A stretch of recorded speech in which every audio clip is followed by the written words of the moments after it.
Okay, proper start. Hi everyone. Good afternoon. You are welcome to today's live conversation after 2000 years. We're back. We're back. Where is everybody?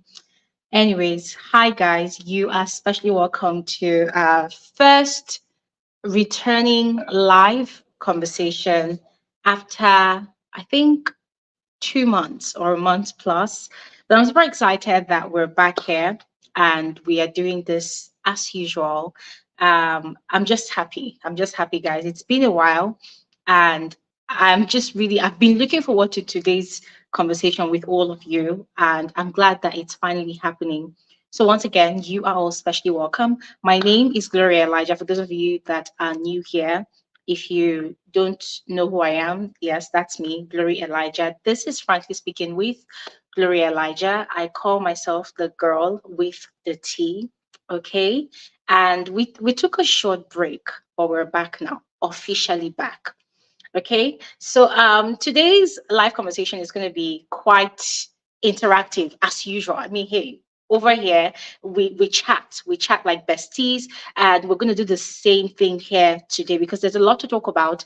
And um, I already announced during the week that we will be discussing the ultimatum South Africa today. All right. So I took this space for this week so that those of you that have not yet watched the show would be able to catch up on it on Netflix. A lot of you have been asking, oh, where do I watch the show?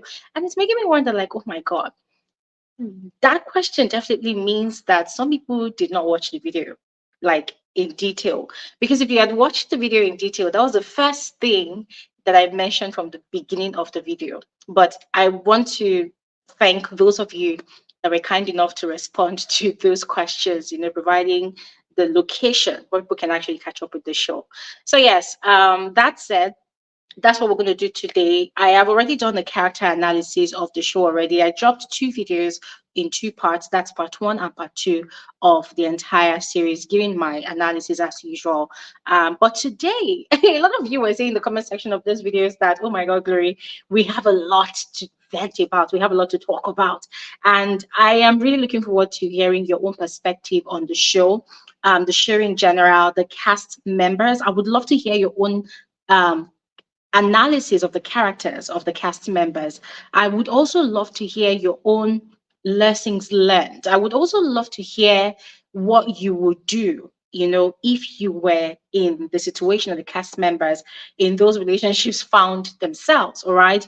And as I mentioned on one of those videos I did, I said I'm not really always excited about relationship conversations because I just feel like relationship as a whole, romantic relationship as a whole is very complicated.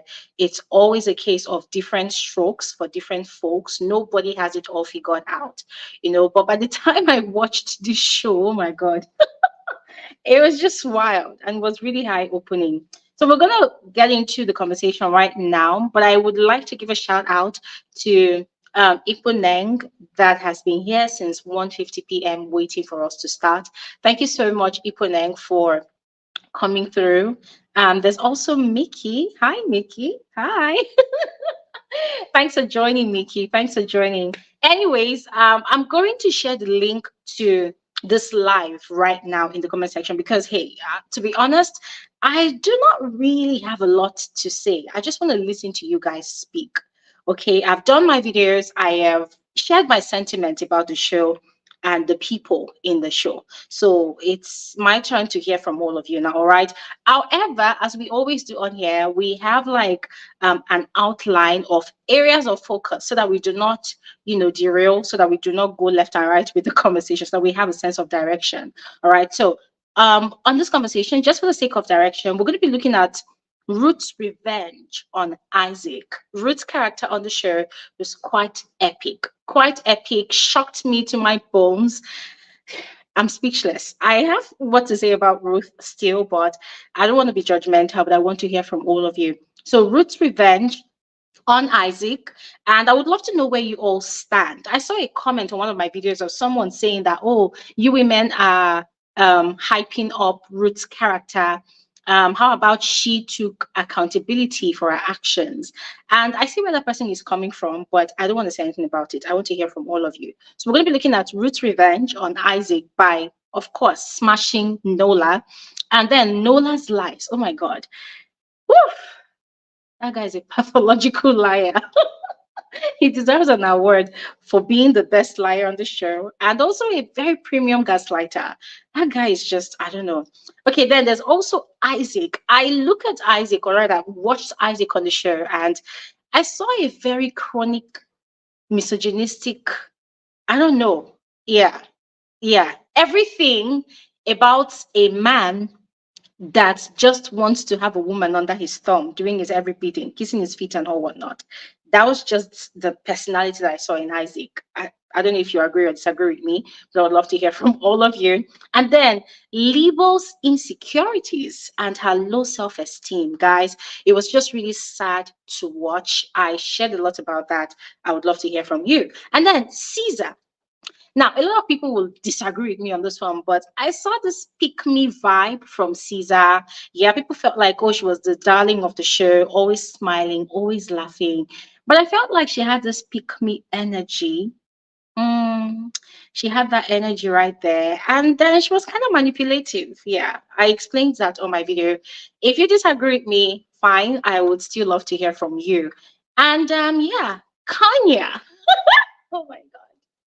See, yeah, on social media, a lot of people were literally shredding, like they were just tearing this girl apart. They were shredding Kanya apart. But in a way, I could kind of understand her character on the show. And I spoke a bit about it on my videos, and some people were like, no, Glory, don't support her. I'm like, no, it's not even a matter of supporting Kanya, it's about seeing someone that's had her own, wokeness going on or her own self-awareness going on, but also could be easily triggered. And it turned out that her partner, Nkateko, and the girl he ended up getting partnered with for the first 3 weeks of the trial marriage, they knew her triggers and it felt like they were kind of pressing her buttons in a way. But we're going to have that conversation when I have you all on here. Then there's Nkateko. I felt like that guy is a bit manipulative, kinda. But for me, a he really carried himself well, like a gentleman, especially with the women that he came with. But yeah, it's kind of manipulative for me. And then Tabby and Genesis, quite frankly, I felt like that was the most unserious relationship on the show. I felt like those were like two high school kids. Yes, they're probably out of high school already, but I just felt like they're like two high school kids that just wants to get married because people around them are getting married. Yeah. Tabby, especially, I felt like Tabby just wanted to be called a wife, somebody's wife. I just felt like she wanted to bag that title of I am married. I had my wedding. I'm in a marriage situation. I just felt like she was childish. And then the Genesis, I felt like that guy was just one of the most unserious individuals ever. But he's a very good gentleman. And I also loved the way he carried himself with respect on the show. And then Courtney, Aiden's girlfriend. Courtney was just a tad too judgmental for me. Very judgmental, very uptight, not really revealing a lot about herself, but very judgmental, very, very judgmental. Yeah, that's it. Very uptight, very judgmental. And then Aiden, for me, that was just the perfect gentleman. End of story. So I'm going to go ahead now and share the link to this conversation. Please go ahead, click on it in the comment section below. I would love to hear from all of you guys. I would love to hear from all of you. So if you have anything to say, you want to have this conversation with us, please go ahead, click on the link, and we'll bring you up here to hear you speak. Okay? So whilst we are waiting for people to click the link to talk to us, I would love to know, guys, what you think about the show in general. I really enjoyed it. I enjoyed it. A lot of the things that happened on the show, they caught me off guard. I did not see them coming. The show was quite unpredictable. Yeah. Ruth smashing Nola and vice versa was very, very unpredictable. I did not see that coming. And I kind of loved the twist. Yeah, I loved the twist during the show. I loved the twist at the reunion when Lebo broke up with Nola. But then I'm hearing rumors that she's gone back to him. Yeah. I mean, see what we're talking about, her insecurity level. That was shameful to hear. Okay, we have Fortune. Fortune. Hi, Fortune. Oh my God. Hi. Fortune, please unmute your mic. Can't hear you. Hello, Okay, Fortune. can you hear me now? I can hear. Oh my God, Fortune, I can hear you. How are you? I'm good. It's Just give me a second. Let me exit the YouTube because I think I should exit over there so that I don't want to hear myself. Just give me a second. okay. Okay.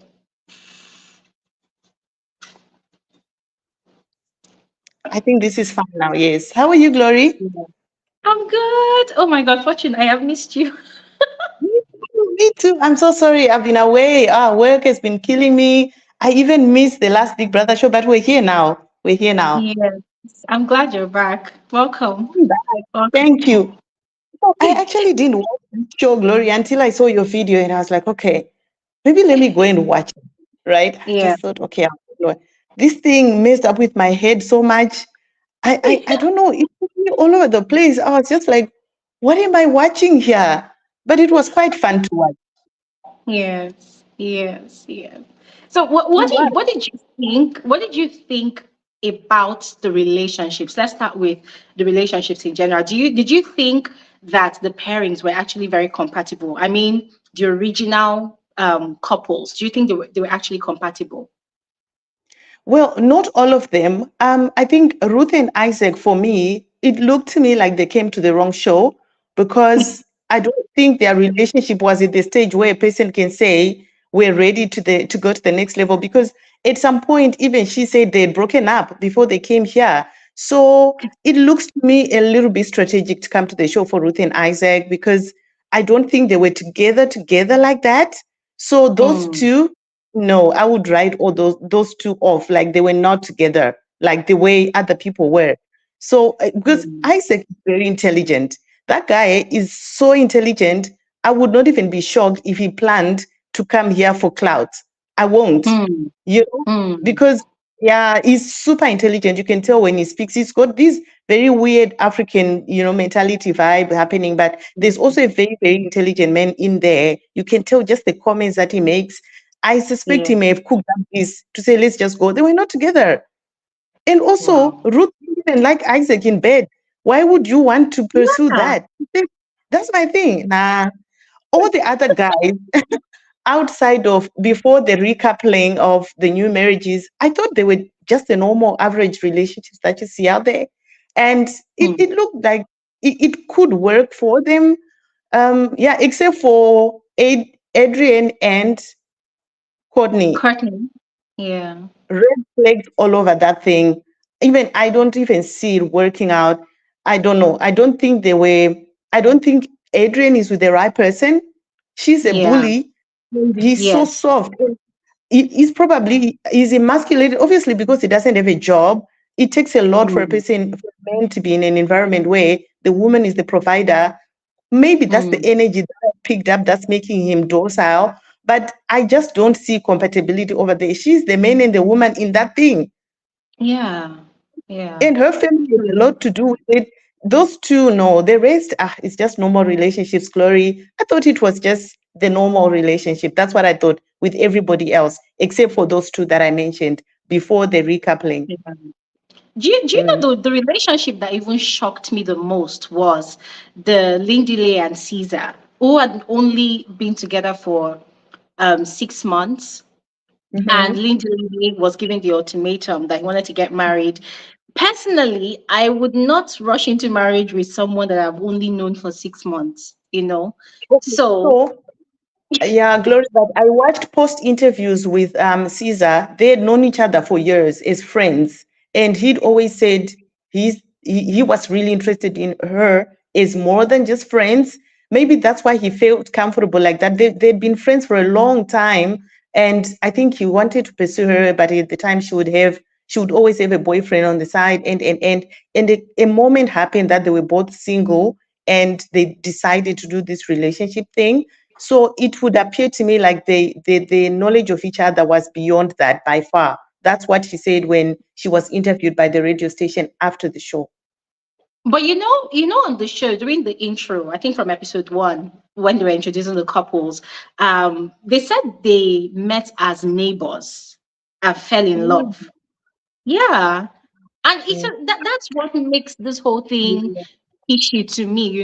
During the show we hear this, after the show we hear something else. Like during the reunion, for instance, yeah, during the reunion when Nkateko and Kanya revealed that they had a baby together, you could hear Nkateko sounding all remorseful and even apologizing and giving adoration to Kanya for his role in how people perceive her on the show, and even his mom. He even admitted to triggering her and doing whatnot.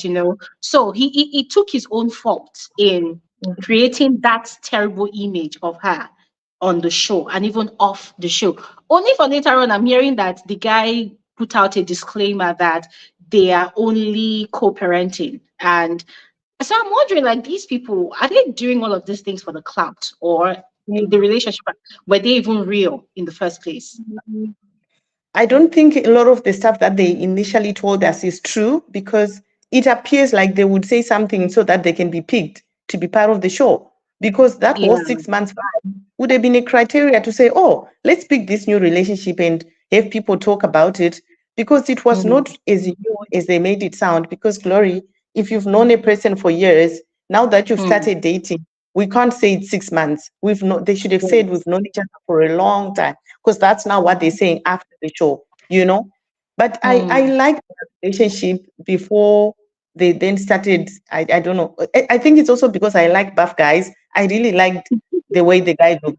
He's got a body that I liked, you know. So yeah. I could forgive a lot of him, a lot of his excesses is because I just sort of liked looking at him. But yeah, I can see how their lives would give this impression. If you don't watch anything post the show, it gives a Yeah. different picture. Mm. Mm. So let me ask you, yeah.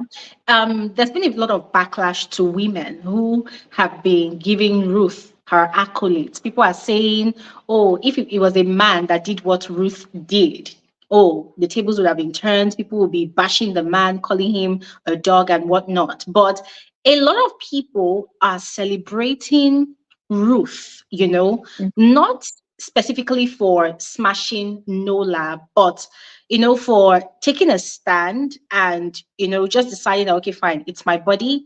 I'm going to do whatever I Mhm. want to do with it. But what's your own stance on that? Would you do what Ruth did? Maybe not on the show now, but in reality, would you do what she did? Yes, in reality, I would. I would do what she did, knowing what we know, that she wasn't happy in that relationship, right? She mentioned that Mm, he may have been good in certain areas, but he was bad in bed. I mean, a person has needs that need to be satisfied. Ruth was very happy to live with Nola like they were married. She was getting what she wasn't mm, getting from the guy, and it is what it is. And I would do it because guys do it all the time. If there's things that they're not mm, finding at home, they go find it elsewhere. I think personally, I don't see anything wrong with what she did, but obviously, I've been told by my friends that I've got the very unpopular, way of doing things and stuff like that. But what Ruth did, I honestly have no problem with it. I wouldn't do it on mm, TV, but I would do it because at home, this guy is lazy in bed. There's somebody who I found that's not lazy in bed, and mm, nobody's cheating on anyone. The show allows it. I think I don't have a problem with what she did. I really don't. I don't. mm. Because we can't Yeah, want to bring morals when it comes to women, but yeah, men are going to find the 30% missing at home outside. Why yeah. can't a person find the 30% missing at home outside too? It's not for everybody to palate. It's very difficult to take, especially when a Mm-hmm, person is saying they want to get married. Ruth's one is an exception for me because they were not even married. They were not together like that. And they had not mm. done the deed in a long time. Ruth was just servicing her needs. For me, she gave us something to talk about. Would I do it outside? Most probably, yes. Hmm. Hmm. So here was something that I was personally curious about, right?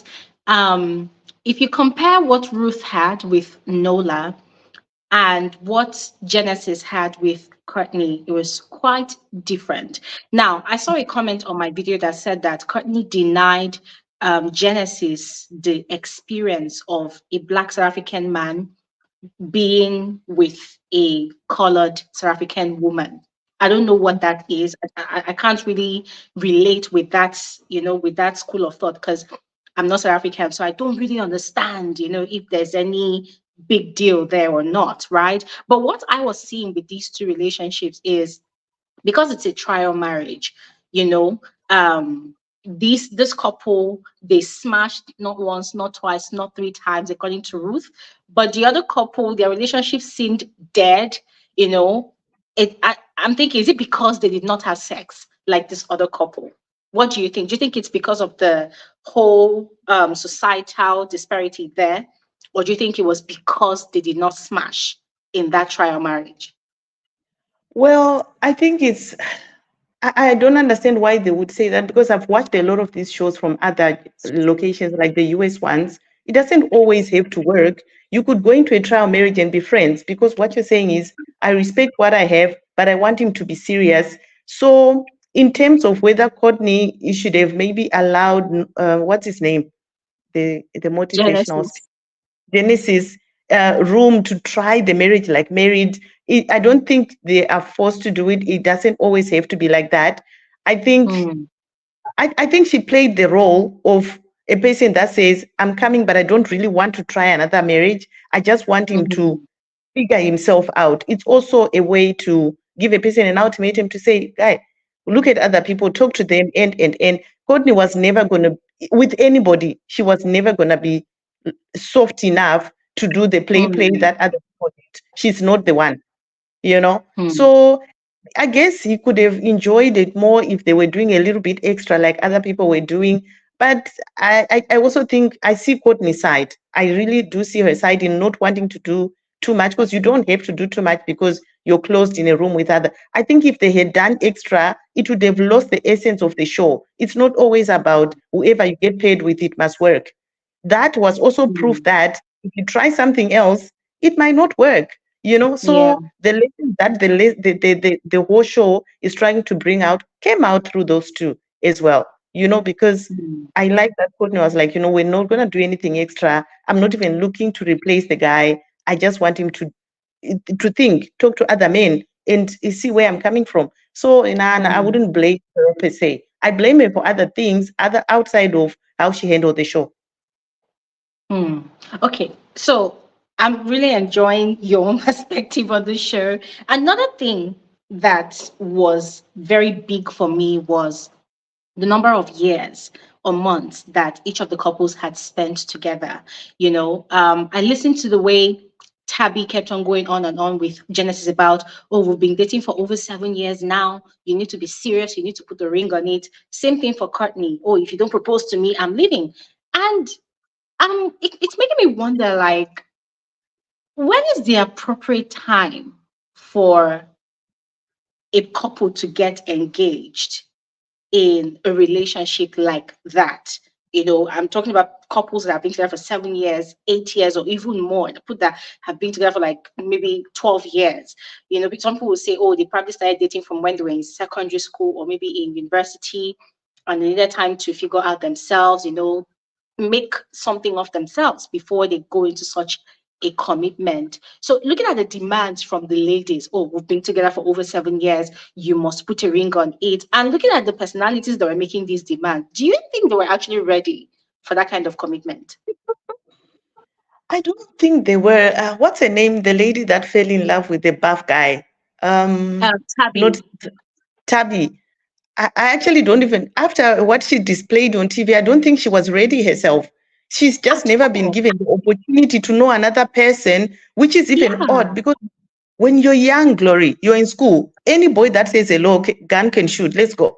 But are you compatible? Because now what you've done is you've taken a child from your class in math, you bring that person all the way into your adulthood. You've never known outside. You don't know if this is the right person. You've just known Yeah. this. She fell in love with another guy because the first opportunity of being presented an option, This girl didn't even, she was on 70%, 30%, which we know with the lies they give, she was probably 50-50. You know? So Yeah. I think, yes, because also that girl was not ready. For me, I don't think she was. No. By the time you get to these things, I'm not a relationship expert. Hell, I know nothing, but my perception of these things is by the time you get married, you should have at least known that this is the type of person I want, not the one that was handed out to me in high school. You need to choose for yourself, because now Yeah. it looks like they chose themselves, but they didn't really choose themselves. They were victims of circumstance in high school. Who's there? Who can I kiss? You kiss and you are touched. That's it.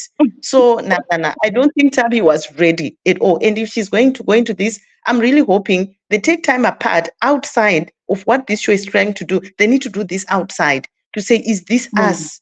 Are you the person I want? I mm. think that's what they need to do. Those two, that girl is not ready. I don't know about the guy because you can't really read him. He's read a lot of Steve Harvey books. He speaks a lot. So we don't know who he really is. We know what he knows. He sold Yeah, us his job. But him, he's so quiet. I mean, your girl is being dished out teddy bears. You're just looking, no emotion, nothing. That yeah, should have pissed I him just off. want oh my God. I want my man to see a gift from another man and he's pissed about it and he's like, no, return it. And then he goes out there and he buys me something bigger than that gift. I want to see that kind of reaction. Not because I like violence or toxicity, but I just want my man to take charge and stamp his foot down and say, no, don't do that whilst we're together. But this guy was just there. Yeah, he was actually showing us a very fake person because I don't think that's who he is at home. He Yeah. had this persona that he wanted to show that I'm so confident. I've got all the motivation in the world. That's what he wanted to show us. I was like, these two, no, no, no, no. That's like a bag, and the other upper red, that red flag. These two, it's not. I don't see it.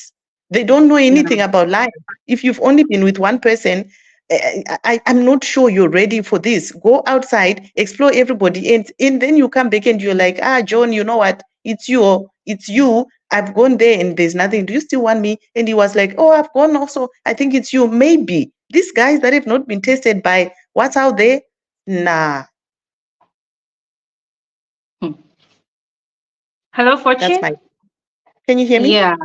Yes, I can hear you. Yeah, I was gonna ask you, did you watch the scene where okay, you obviously watched it. The scene where Tabby took Lindile to her sister and her friend. Oh my God, I fell in love with her friend's mind.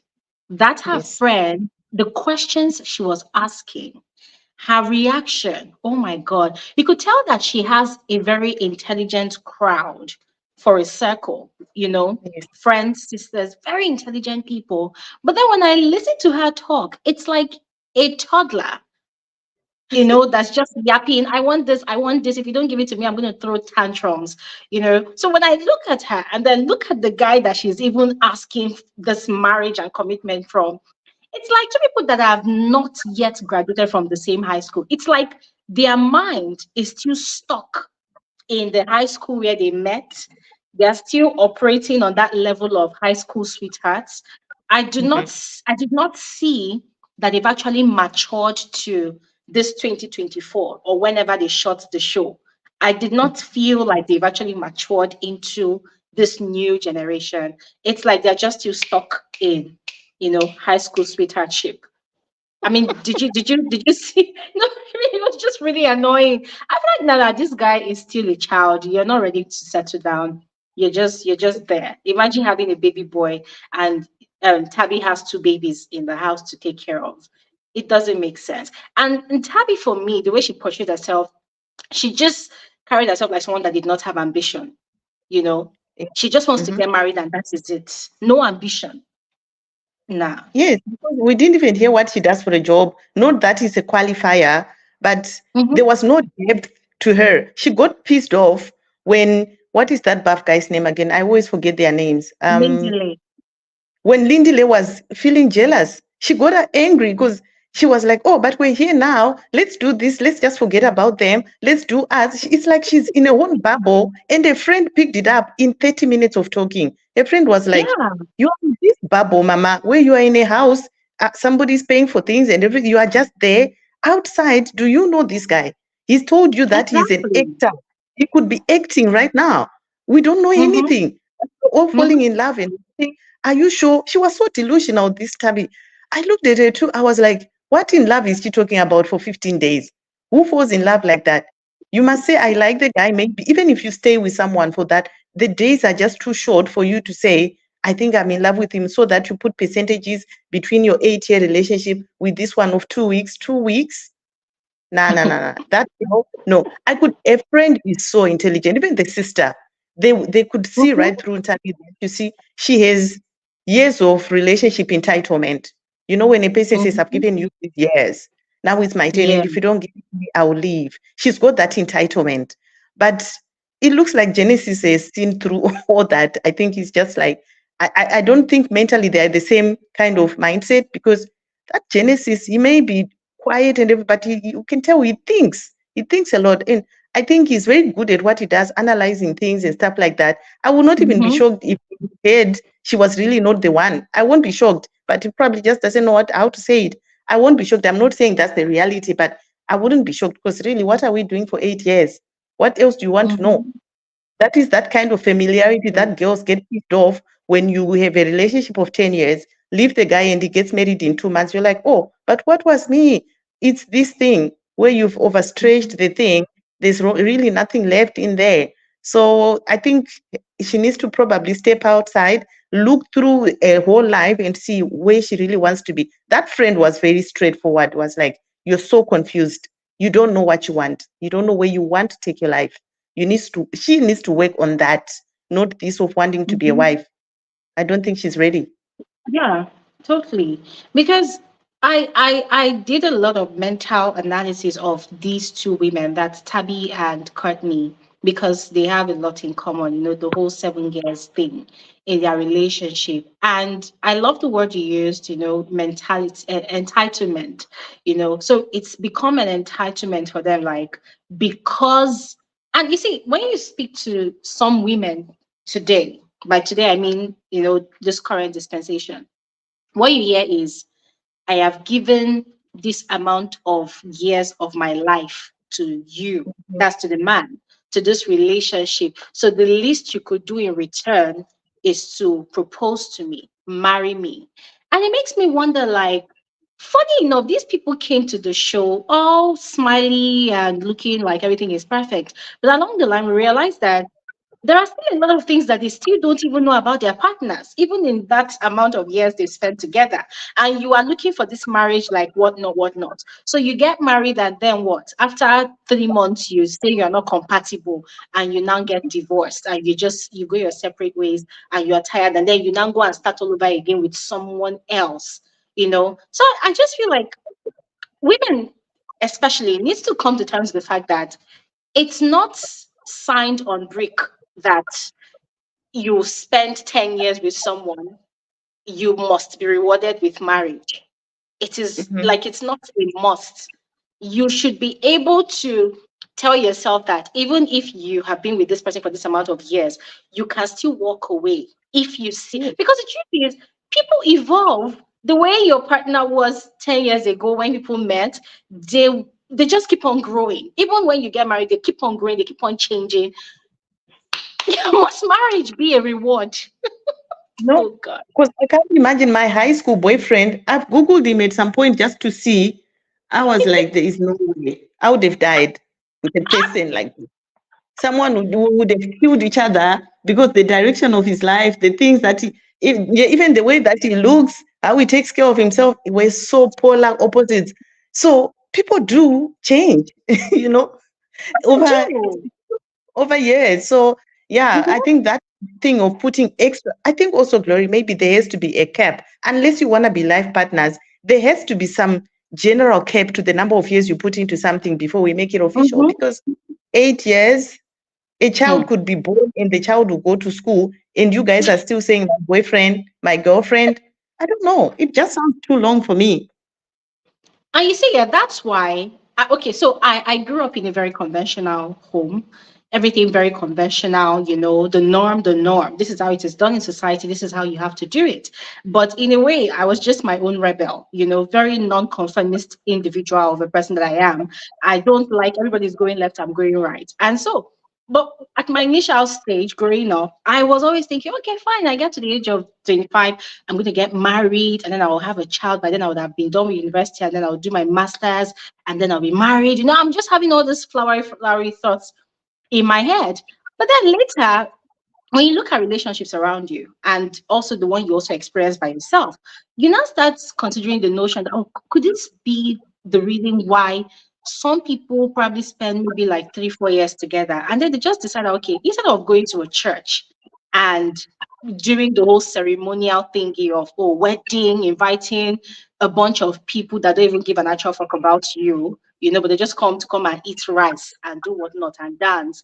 Why don't we just start a family together, start co-parenting first and see how we go from there? Because some people, it's like the moment they go to church and marry, do a wedding, it's like that realization dawns on them that, oh my God, we are now imprisoned in this culture of marriage.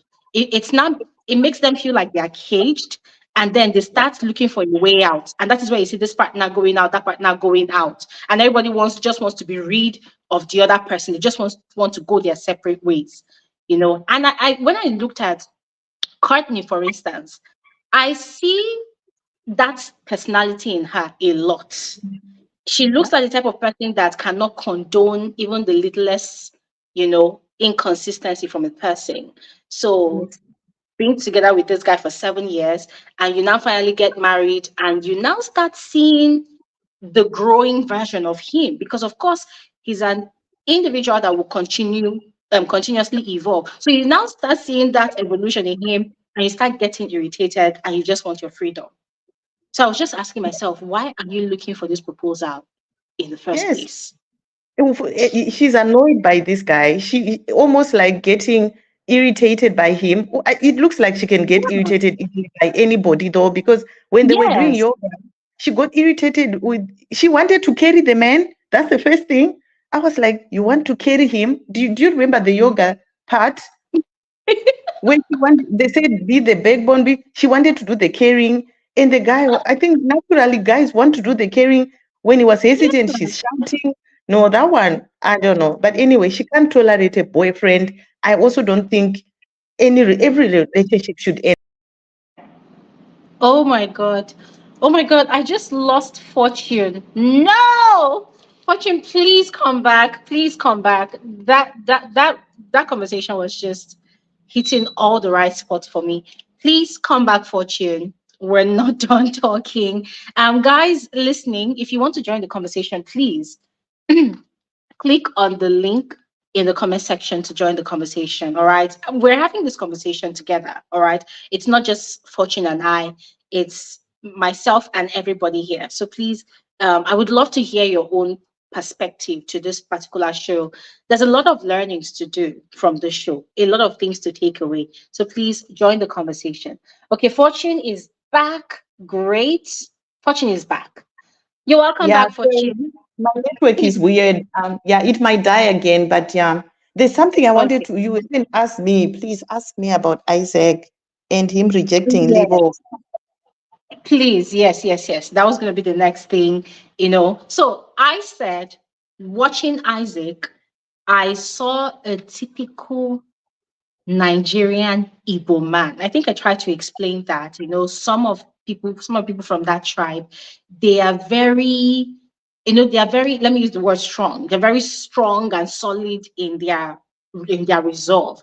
They marry a woman and this is how they want the woman to conduct herself. This is how they want the woman to be. And most of the time they want the woman to take care of them. So most of them will say the woman should not work, not do anything, just be taking care of me. And that was the exact language that Isaac used. I know you said you saw, his intelligence from time to time, but in as much as the guy is intelligent, I could not just see past his misogynistic behavior. The guy is just so egoistic. And he's also a very, very good gaslighter. How can you be with someone for 2 years, right? You did not introduce the person to your friend or even your family, and then you now meet another girl. And in just 2 weeks, you have introduced her to your family. And then when the girl was not living up to your standard for a woman, which is a woman that is thoroughly domesticated, you now start slut shaming her to your male folks, you know. So all I could just see was that man that when he can't get what he wants from a woman, the best bet for him is to go on a slander campaign, you know. He'll go around slut shaming the woman, slandering her and saying all manner of things that can come to his head at that point in time. So I would like to know, how did you perceive his character on the show? So Isaac reminded me so much of a lot of the guys out there, where first of all, he should have actually not rejected Lebo. But anyway, he rejected Lebo because when he looked at all the girls, he thought he deserved the slay queen, right? He was like, Mm-hmm. no, I don't want you. I want this one. When she Yes. started looking out her wrath, I was so happy. The reason why I was happy is because I was like, Isaac, that's what you get. That's what you Exactly. get for wanting to be seen with a girl, good girl like this, and you don't want to pay because those girls, it's known out there. Girls that are like that, you pay for everything. You Of upkeep them. course. The benefit you get is being seen with them on the street. I didn't write the book, it's the streets. That's normal. Mm-hmm. Girls like that are taken care of. This one where you pay half, this, let's buy food and you pay half. She didn't even expect it. She was shocked. The guys that can take a girl like this, like Nkateko, yes, he knew already when he was getting into this that, you know what, my job is to bring in the money. I would take, right. So Isaac, I was so happy when he was getting that because initially he was even showing the kind of person that he is, buying the flowers, Mhm. being all romantic and everything. When she did not give him the green light to go further, he started going on a venting spree. Why, Yeah. Isaac? Why? Now, the fact And did that you he see? was even doing the 50-50 thing in a trial marriage, for me, that was already a red flag. Yeah. It was already a red Yeah. flag. I'm not saying that I would never have that argument of, oh, the man must pay 100%, or it must be 50-50. For me, it's you are with a woman, right? In a marriage, right? You know, you are to protect her, you are to take care of her, you are to provide for her, right? Provide for your family, take care of yourself as well. So, why not do your bit and then she would contribute? But when you now make it like this solid rule that, okay, something as basic as food, it must be 50-50. Imagine going to a supermarket to do grocery shopping, and when it's time to pay at the checkout point, you say, you bring your 50 and I bring my 50. It's so embarrassing. So even Yeah. hearing that part, I was disgusted. Me too. Me too. I was so disappointed when she said that, he said that. I don't know why he would do that. Like you said, there's this thing. And did you see the look that he had when he was showing the friends this girl? He had this look like, look what I brought home. The pride. Yeah, he was so proud of himself. I looked at this guy. I was like, what is this? Why are you flaunting? Like, he had this, I have a trophy wife feeling. So what Yeah, Isaac wanted was a trophy wife who also cooks and does everything. You see, with girls like Kanya, okay, I don't want to generalize. I would yeah, think that a girl like that would say, you treated me very nice week one. That's the precedence you exactly. say. You were Period. cooking, cleaning dishes. He must have done everything because he's looking at this girl thinking, I don't deserve. Let me do more so that she can find me worthy. You did it Mm-hmm. first week. Now, Mm-hmm. why do you want to now change? Why do you expect me to change? You said this is how you would do it because that's week one for us was like this, you know? So Isaac got karma dished out very quickly. I can't believe the lessons he learned in 2 weeks, I don't know, or three. This girl showed. I was so happy. And you see, he was Funny. feeling like men like me should not be treated like this. That's why it was paining him so much that he had been Yeah, treated like this on TV because he's wearing all these brands. I don't know if he's fake brands or not, because everything that he wears has a name on it. It's written things. I was like, okay, you want to be like man with money. That's what you're showing. So let's see the money. Because if you're wearing brands, this girl is gonna see dollar signs because that's mm-hmm. her job to detect where money is. and have a cushy life. So calling her a gold digger was weird for me. No, Hmm. I don't think it's fair. She's a person that has been used to being taken care of because Nkateko pays for everything. He brings Mm-hmm. in the money. So this guy Mm-hmm. was in a lane he did not deserve to be. And I was so happy. She didn't even tolerate his Africanism, that thing of saying the woman must cook. Hey, I'm tired of being not fed. Mm-hmm. No, she did not tolerate that nonsense. There's a way you say it. And the way he was saying it to her, he should have been saying that to Lebo. Maybe Lebo would have listened. This one was not going to listen to that. I didn't Mm-hmm. like Tanya's energy a lot of times, but the lesson that she taught him, that part I liked. Yeah. And you see, yeah, this is another mistake a lot of people make in relationships, men, women. There's something someone told me one time. The energy you begin with, make sure you keep that same energy. And then if you are going to change, make sure you elevate that energy. So for instance, for the men now, you are talking up a woman, you've indicated interest, and you know what they call it now, according to the Gen Z's, talking stage. So you're talking to the woman and you want to impress her. You want to prove to her that, oh, if you agree to be my girl, I will take care of you. I'm going to spoil you with luxury. I will give you the best life. I will do whatever. And you see a lot of talking stages like a competition. The guy is busy giving her credit card. Like if you go on TikTok, you see a lot of videos about talking stage. Oh, my talking stage gave me an envelope of dollars, gave me roses, gave me jewelries. You see a lot of things like that. But then sadly, the moment the girl agrees into the relationship, you see that the guy now slows down on all of the niceties. The guy slows down on all of the giftings. And then it now makes you wonder, like, okay, so what were you doing in the first place? You know, you could not afford me.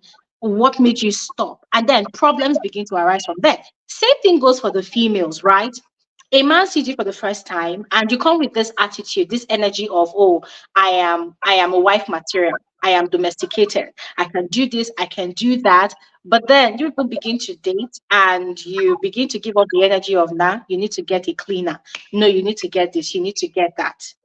And then problems begin to arise. And before you know it, they start looking in different directions where the problem is not even coming from.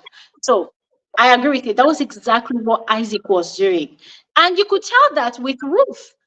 All those things he was doing for Kanya in the first 2 weeks, he was not doing those things for Ruth. Like she didn't deserve. So for me, that is Yes. why when he was being served this kind of treatment, I was happy because there's a lot of things that came into mind for me. There was colorism. There was, I don't know, for me, why does this deserve and the other one doesn't? The one you've been with for so long. So why is this one being treated nicer? That for me, it was just a trigger because these are conversations that Exactly. people don't even need to talk about. We need to decide: is this the man you are, or you're faking it right now with this new one? Mm-hmm. Because maybe he was faking it in the beginning. Everything that he was giving was just to Exactly. give a persona to be like, this is what I am. I see Happy asking how how did Lebo get into the conversation? The reason why I compared Lebo and Kanya in terms of who was a better fit for Isaac, which himself he later agreed, I think Lebo would cook for you, clean, and maybe Mm-hmm. go the more domesticated version of a woman than this other one because she presented like she would go ahead and do things like that. Kanya She was was not going to already be planning like for his birthday. that. Yes. And you see, the other thing, Isaac, because Isaac, I don't know, you can't have a conversation with Kanya because when you are trying to have a civilized conversation and the person says, who asked you to do the dishes? As a grown up, those are very childish arguments. We are two people, big people, old people in the house. And I'm saying, but babe, you didn't do the dishes. The answer is, who asked you to do them? We're not going anywhere after that. And she will say that 10 times. 10. 10. Hmm. I was like, Mm-hmm. girl, at what point do you show that your age even, Jay? Because where do we have a civilized conversation? Because if you're keeping on saying the same thing, that conversation is really not going anywhere. I wouldn't be able to Exactly. speak to that girl. I would not be able to speak to her at all. But yeah, Isaac, nah, Isaac, But you know, good for Kanya. Mm, But you know what, Fortune? I know a lot of people were so focused on Kanye's, in quotes, bad character. You know, the way she was snappy, her attitude, also being kind of a bully, and all of those mm, things. But I was at different situations where Kanya was in. I was seeing something entirely different. Now, in a situation with Isaac, what I was seeing was Kanya is not the type of person that wants you to, like, don't do too much if you know you cannot afford it. Don't try to prove that you can give something when you don't have it. And Yes. that was what the definition of fakery was for her, right?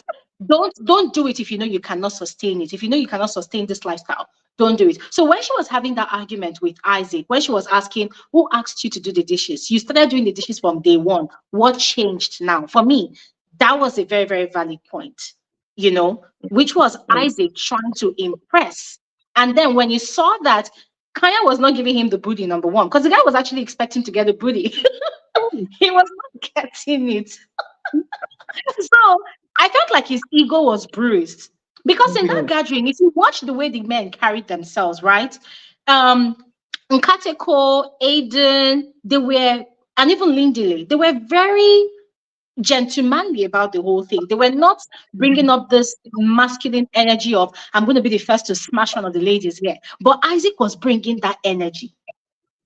Mhm. Isaac was bringing that energy. He had rated all the guys. He had sized them up, and in his mind, oh, I am the alpha male here.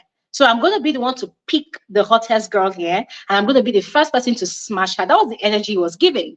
But then he was very much disappointed because Kanya did not give. No. She did not give. She allowed him to see her nakedness, but she did not give. And I felt like that was also another point of frustration for him because all of those things Kaya was not giving. It was very obvious that Ruth had been giving all of those things, but she herself was not getting what she was expecting from him. So I agree Mhm. with you. Kanya really taught that guy a bitter lesson to the point that even when she was shouting at Nkateko when he came to have a conversation with her, you could see how miserable Isaac looked on the bed. The guy could not even talk. He couldn't talk. He couldn't. He And you see, yeah, and for Kanya, in her defense, I'm not excusing her behavior or anything. Glory, if you put me, a person my age, with around kids, I'll be shouting all day. All day. The reason why I'll shout is because you guys are not seeing what I'm seeing. Kanya needs to be around people, her age mate, people she can respect, right? Because Mhm. around people she can respect, she would not be dishing out all of this venting and the abuse that she was doing. And as a person, because you see, as women get older, when you date younger people, it's difficult to respect them. What she respects is even Nkateko's money, not him. She doesn't, you can tell Mm, there's no respect. You know, I mm, think that whole thing about can a person date somebody younger and everything, it comes into full display here. You could try, mm, but you need to buy your older woman. You are buying them almost. I don't know if it's real, like like a reciprocated kind of energies. I think what she mhm, respects from him is more the money that she gets from him and grapes and wine bought for her and maybe other things. I don't know if there's that deep thing. And this Nkateko says he can handle this girl. I don't think he can. How do you handle being backed in wine?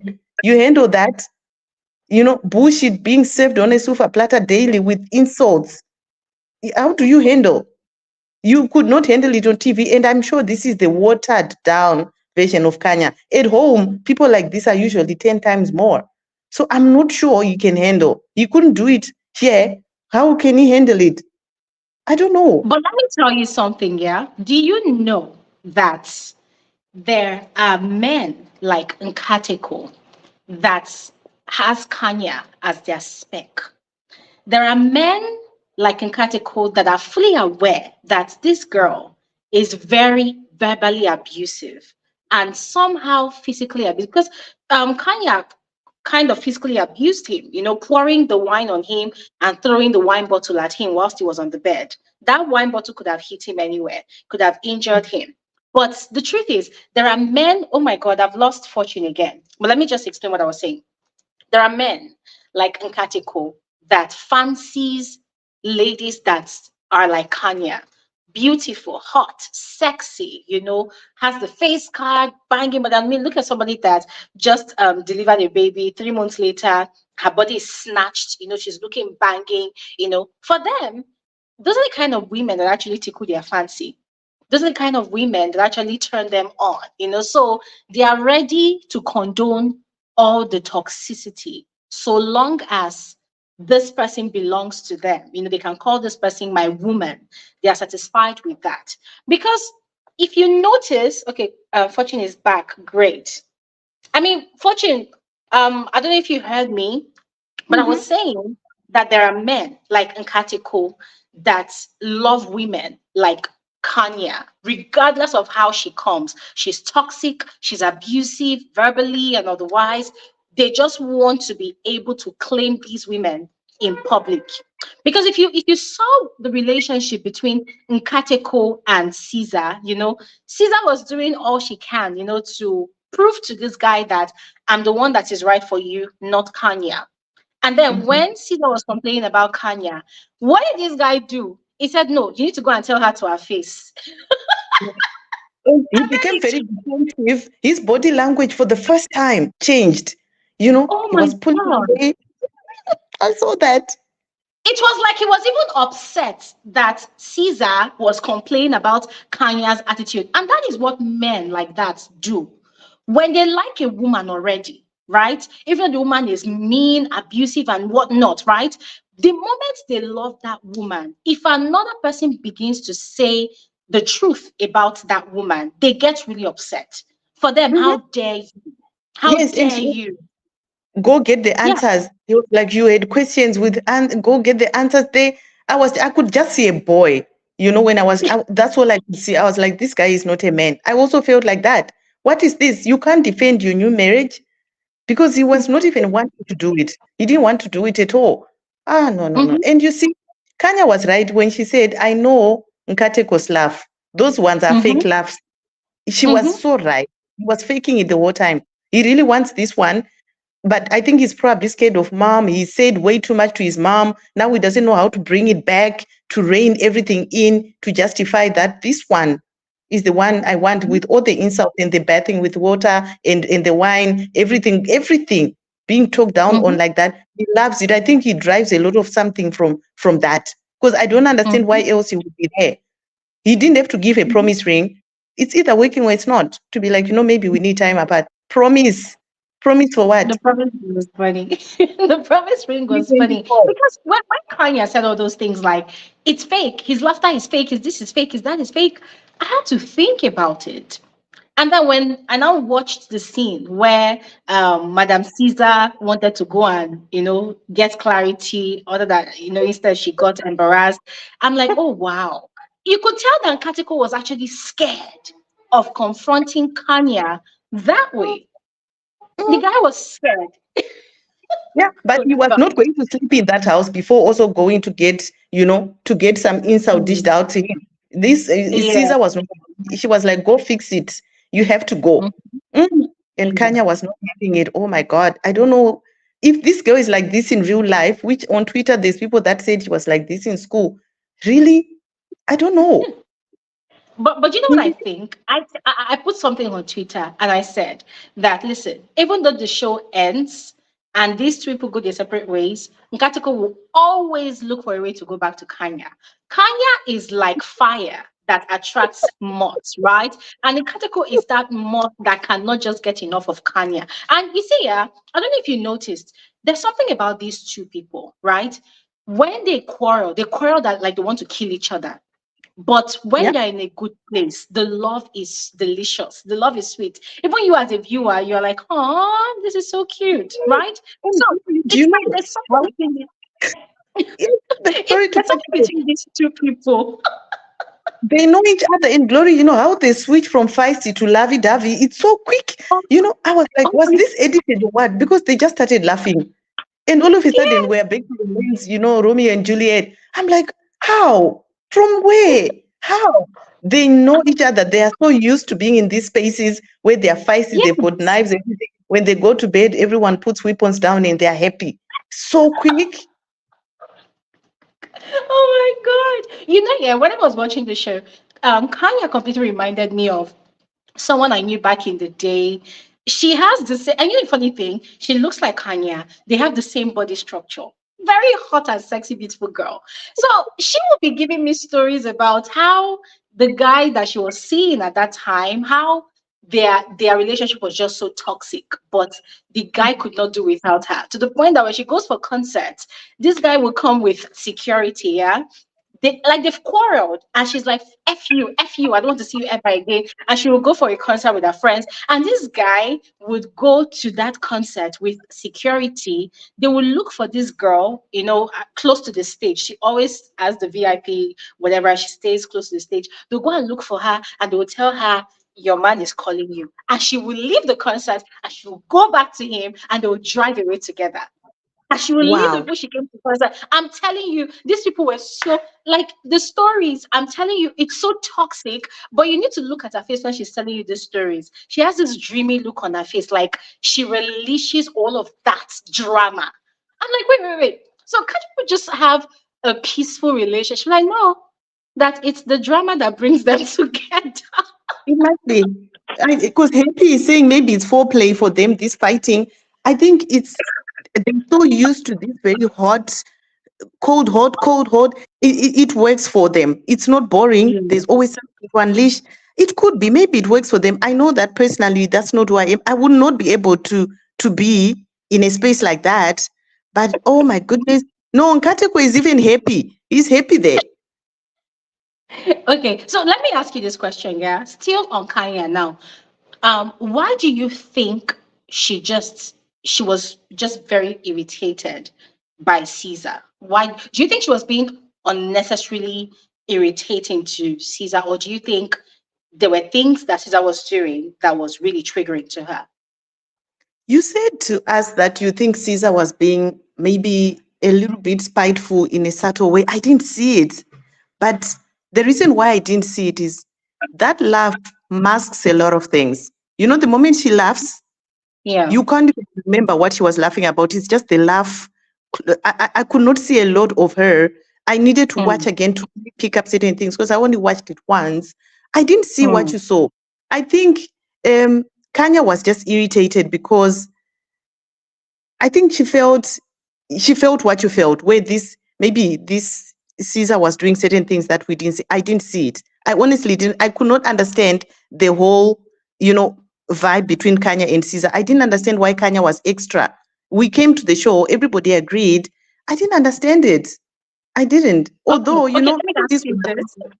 hmm, Not making a case for Kanya, but let me ask you this here. Let me ask you this. So, um, um Kanya was already giving the vibe of, okay, Caesar, when she begins the meltdown, nobody knows if she's faking it or if it is real, right? And that initial stage, the other girls too agreed with Kanya, because one minute they're all having a serious conversation, and the next minute Caesar is like, oh my God, and nobody knows if she's actually genuinely crying or not. So that already was irritating Kanya. And then it turns out that, okay, her man is now paired up with this girl. So it's a problem already, right? Now, mhm. do you think Caesar was deliberately poking or aiming to trigger Kanya when she and Nkateko would go in front, like it's like at the center of the garden? That is where they'll go and be playing their PDA.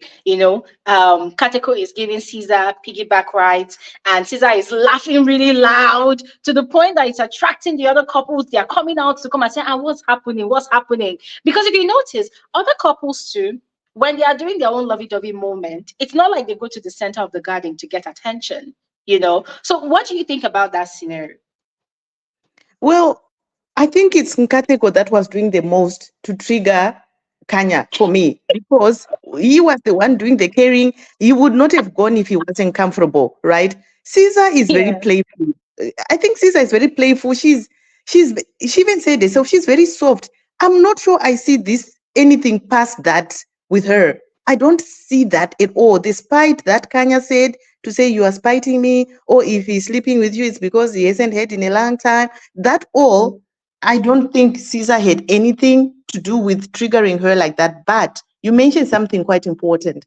Before the pairing, already, Kanya had issues with Caesar already then, because her comments Mm. were a bit high to be like, is this girl laughing or crying? So it could just be maybe their energies didn't match at all. And when Yeah. when then they got paired with her ex, I think it was just a lot. And to be compared as Mm. well, because of a person who's, what are those body conscious people? But dysmorphia, those people Dysmorphia, that yes. she exhibits a little bit of that, for me, because I think she's even scared to get fat, things like that. So for a person like that to be replaced by another person who she's calling all these names, I think she felt like the replacement needed to be Courtney. If you remember where she said to Courtney, why did you not pick Nkateko? Mm. She is putting herself Mm. in a certain level to say it's either me or maybe these other slender ones, not that one. So it's a lot of Yeah. triggers centered around a mentality about body image, her own value, and how people perceive her. That's what I thought. Mm. Yeah, body Yeah. dysmorphia. Yeah, that's what I thought was the Mm. main thing. Those people could even despise bigger people. They could Mm-hmm. just naturally, whether she's paid with your partner or not, they just have a despise for that, because I think they just feel that I don't belong in spaces where you are. People like me should be seen around people only that look like me. There's people like that. I'm not saying she's like that, but I Yeah. sensed a lot of that even before the pairing. She was having this energy that was weird. Yeah. I mean, I actually agree with you to some extent. I felt like um Kanya was a bit threatened by Caesar, right? And I cringed the moment she would body shame Caesar from time to time. It was just very distasteful to watch. However, I'm one of those people that when I'm in an uncomfortable situation, sometimes I laugh, just like Caesar does. When Caesar is in a very tight corner, you see her out of nervousness. She just like, she would just laugh. She would just laugh. Sometimes I'm like that too. But at the same time, I feel like I've grown to that level where I am considerate to other people around me, right? So I know that sometimes that laughter, for me, it's my coping mechanism for my nervousness at the point in time where I laughed. But for other people involved, it might be a trigger because it's like you're making fun of them in that situation, depending on what the situation is. So at the point in time where Caesar went to Kanya's villa to seek clarity, I felt like, okay, first of all, that was a wrong timing, right? Because everything was heated at that point in time, and we're gullible enough to allow this guy drag you to his, in quotes, ex's villa, and then he left you there, like literally abandoned you there in front of of a war zone, and then disappeared. And then when Kanya was telling her, leave, I don't want to talk to you, I did not invite you, and she was laughing. For me, I felt like that was quite triggering, Yeah. Now, yeah, I felt like that was quite triggering because the moment this person is telling you, I don't want to talk to you, leave. If you are not aiming to trigger, you should leave immediately. In fact, you shouldn't even sit down the moment you notice that Nkateko is not even there. You turn around, Nkateko has left. You too, you should leave. And the problem she should be having at that point in time, I felt like she should have been bashing out at what's his name, Nkateko, like, why would you bring me here? And then knowing how your girlfriend is, you abandoned me and you left. So she had to sit down there, face the firing squad, and then with a bombarded emotional state, she went back to her villa to go and start crying, to Nkateko. So I felt like Caesar really allowed herself to be played in that Yes. situation. She really And allowed she herself to only be. she realized when she got back to her villa that I was played here. That's Mhm. when she realized that. But I can see how a laugh could have triggered Kanya, because you're trivializing this. You're coming into my space Yeah. and I'm telling you to leave, and you're giggling. Like, already that giggle was irritating already outside of my Yeah. own house. Now you're bringing it into my space where I'm running away from you guys. No, I can see why Mm. Kanya would have justifiably been upset. How she handled it was a little bit extra, but it gave us so Mm. much drama to talk about, because really, if those two were not there, Kanya and Kateko, I think the show may have been a bit boring. That's what I Yeah. think. So it was good to watch her do all that extra stuff and all that. It was nice to watch. But yeah, those are lessons for Mhm. people, because your love will not always be tolerated by people. And I couldn't True. see her past that love. So I couldn't take it seriously. I wanted to, but even she knows people don't take it seriously. They always take it as that girl that laughs. And that's what we Mhm. saw on TV. She said, yeah, people Yeah. don't take me seriously. They always say the girl that laughs. But if that's what we're seeing, I can understand why people judge you like that. Only your loved ones will tolerate this thing. Us outside, Mhm. there's a time to laugh and there's a time for serious things, please. We don't want this, you know? Mhm. Exactly, exactly. So I have another question, but I just want to make everybody note that, hey guys, this conversation is for everybody. If you want to join the conversation to share your perspective, please click the link in the comment section. All right. I would love to hear from all of you as well. I also want to appreciate those of you that are sharing your thoughts via the comments. Very much appreciated. But if you would love to speak, click the link and join the conversation. All right. All right. This one is the main character of all the drama here, Nola.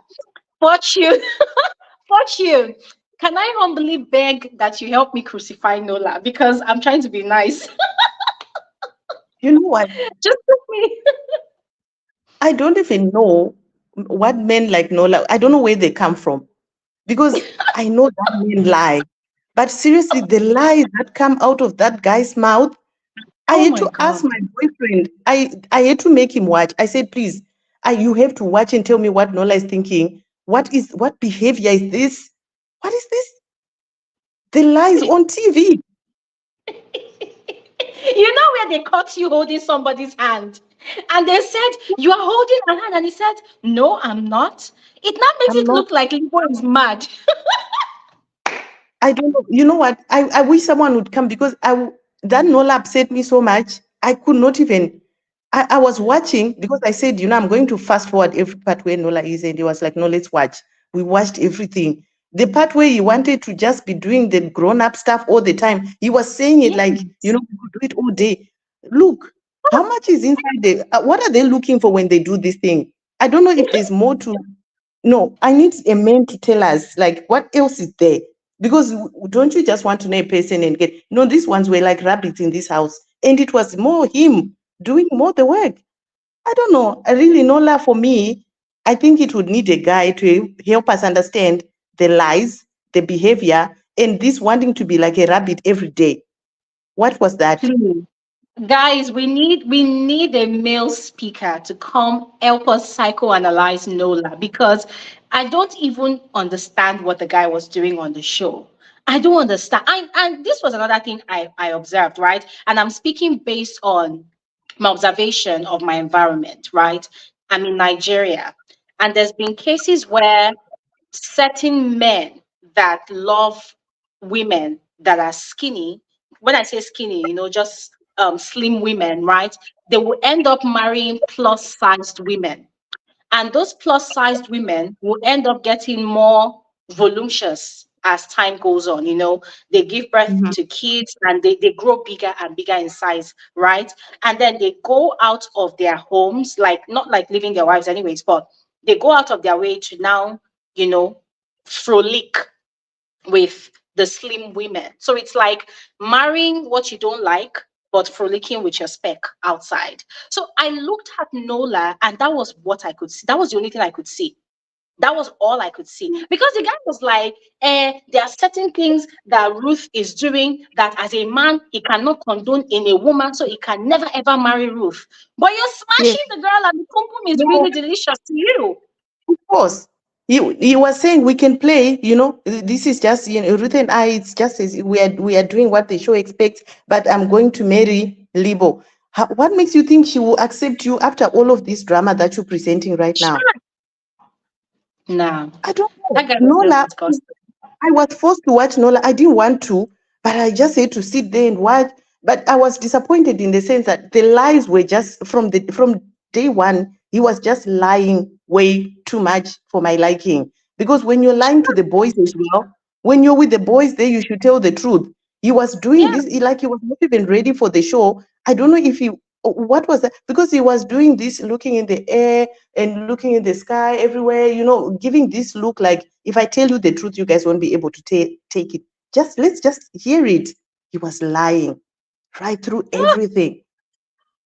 I don't know. Yeah, Nola for me, nah, I don't know. And apparently they went back together, separated, went back. And there's a dynamic that I'm not sure if you're picking with Nola. I could be wrong. I don't know what's happening with Nola in terms of just his, because he mentioned something about his mother not being there. That's why he loves women. Yes, But is this how you honor your mother? By loving women in this way? Is this it? Because when you love women because your mother was not around, you're more nurturing. You're more, you're like a exactly. provider. Yes, but not this one Exactly. where you bring into their panties. I don't get it. Exactly.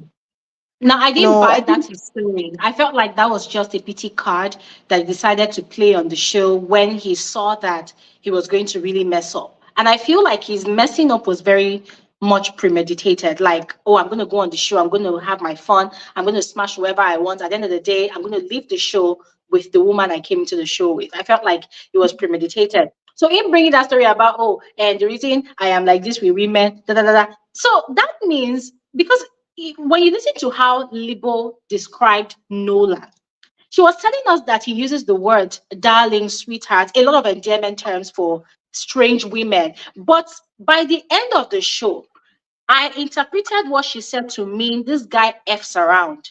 He sleeps yeah, with anything on that skirt. As long as you're a woman and rather Nola finds you attractive, he's gonna smash you and then he's gonna come back home to Libo. And my spider senses was telling me that Ruth was not the first person that Nola has smashed in that their relationship.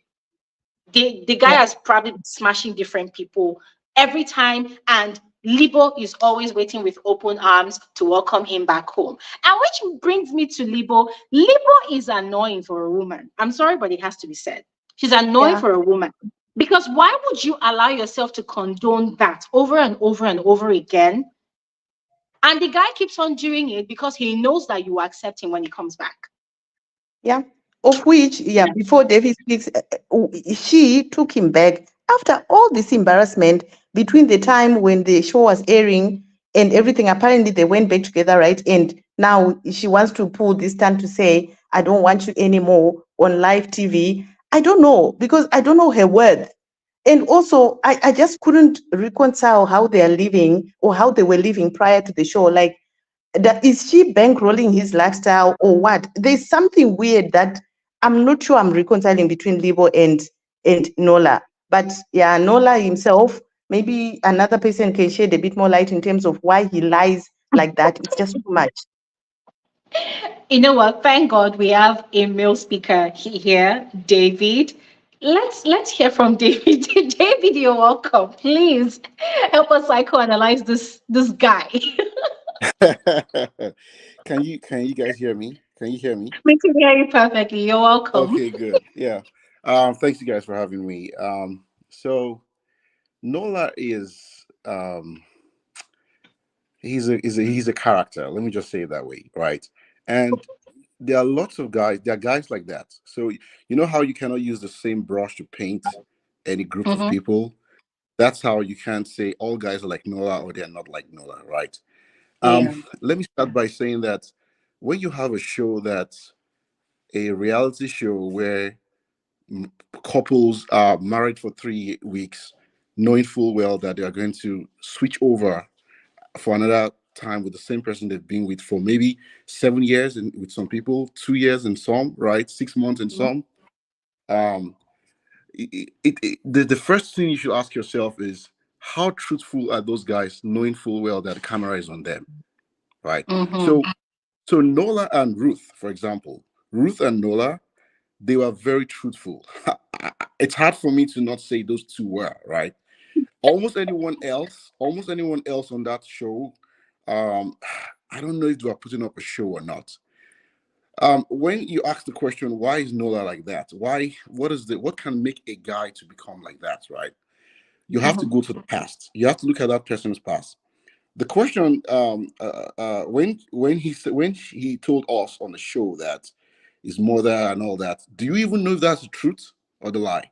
You know, that issue about the mom and all that, where it's an assumption at this point that if someone can lie for A and B, they can also lie for X and Y, right? So I don't Mm-hmm. even know if that is the truth. You know, that's we don't know that, right?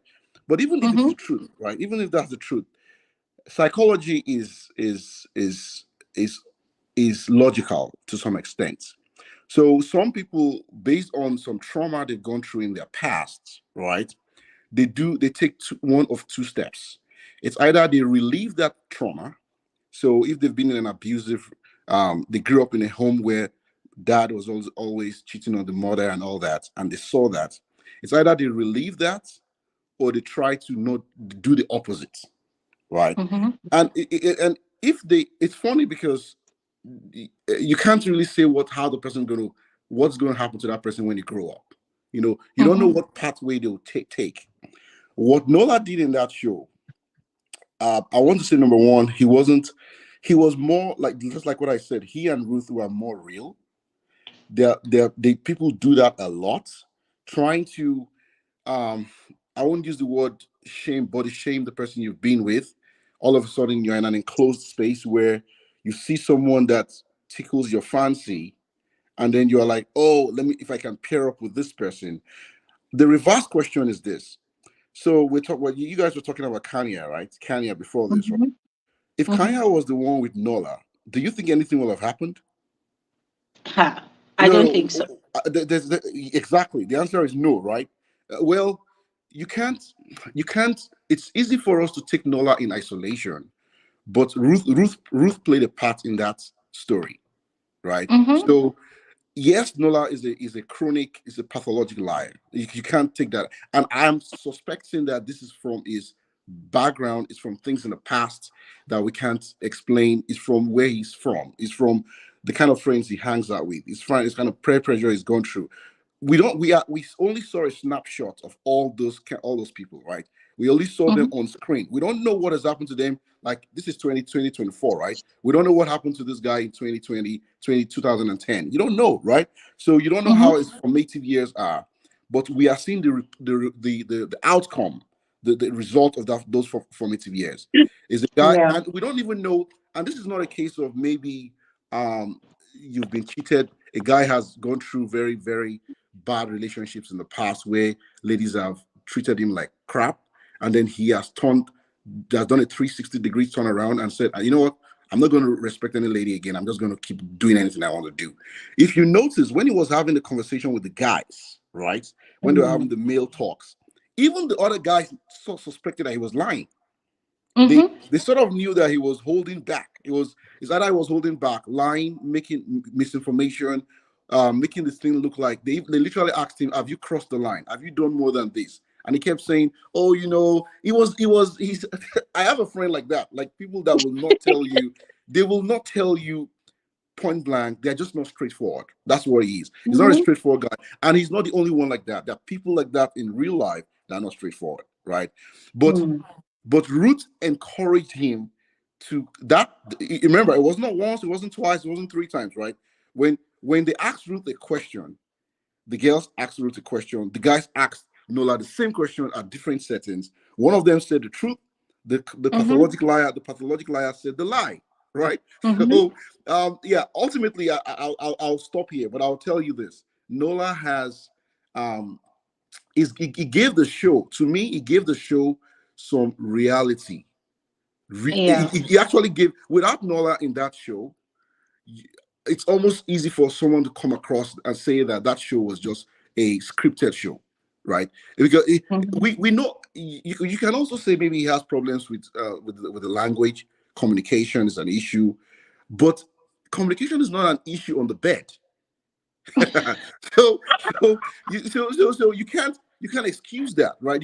Even if you say communication is an issue when he's talking to the ladies or the guys, but it's beyond communication here. This guy is fundamentally flawed, and that flaw is, we all have flaws, right? But we can Mm-hmm. easily see his flaw. Some of those other guys, they hid their flaws in an entire show. True. Yeah. Let me keep quiet. I'm going to stay on and we can still keep talking about that. Okay, oh, okay. Oh. I mean, David, I see some of the reasons you gave. I see some of the things you said, but for me, that guy was just lying unprovoked. Unprovoked. Like they catch you red-handed doing something. In fact, the Mhm. part that really traumatized me was after Ruth, being the girl's girl, had opened up to Lebo. Lebo confronted Nola, and he went to go and confront Ruth. Like, why will you let them know? Why will you let them know? What? I'm like, So you've been let me, yeah. So the glory, that's a good that place was worrisome actually, right? And not just worrisome on what you said, also how Lebo was following Nola all around, right? It's like yeah. what is going on, what's going on. So remember that this show is a show at the end of the day, right? So we do Mm-hmm. not know for a fact if there was really a conversation between Ruth and Nola, right? I don't believe there is, by the way, but I'm just saying that Mm. to be very very thorough, right? We do not know if there was a conversation between Ruth and Nola that, Yeah. hey, let me be the one to for example, if you've ever watched the Ultimatum of, not the French one, I think, is it a French one or one of the ones in the US, right? There was one Mm-hmm. guy there that they had, he and someone had something, and they showed us that they had an agreement that I will be the one to break this information, right? So we don't know if that happened, right? But Mm. even if it happened, the fact that Nola went to Ruth, like you said, and it was like, and not, it didn't just stop there. He now said, I'm going to also mess up your own relationship. He now called Yeah. Isaac. So you can see some vindictiveness, right? So not only are you seeing it's childish, so it's a somebody, before I joined just now, when I was still on the when we were just chatting, right? One person already puts it there that almost everyone on that show has are immature. They have some maturity problems, right? Nola's immaturity is on steroids. Let's put it that way, right?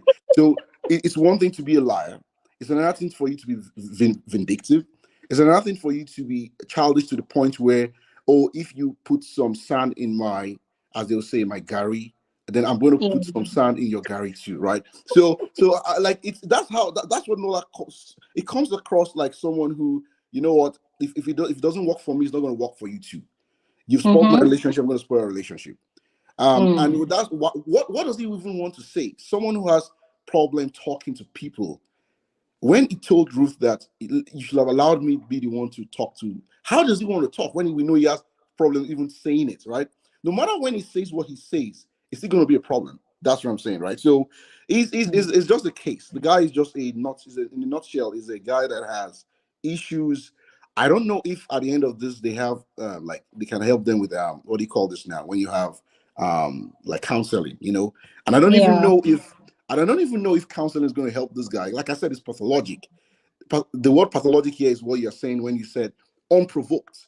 This guy Mm-hmm. lies on the spur of the moment, right? You can't catch him. Even when you physically see him on the bed with the other person, the guy will say, "Well, you know what? This is a sheet. This is a dummy. This is not a real person." Like, I don't even know, and it doesn't even. It's one thing if you feel ashamed. The only time I really saw the guy and I felt it was maybe it was acting, I don't know, but the only time it came across like he was really genuinely sorry for what he did was when she broke up with him at the end. Like literally that Yeah. time when he stood up, when he went to, well, whatever he went to do, and Genesis went to meet him. That time, that last scene, the last episode, that is the only time that it looked like something got across to him. Because all the guys tried to get across, even the guys tried to talk to him, but he wasn't, they couldn't penetrate him, right? So yeah, we have guys like that, by the way. Sorry, and I'm sure you guys know that already.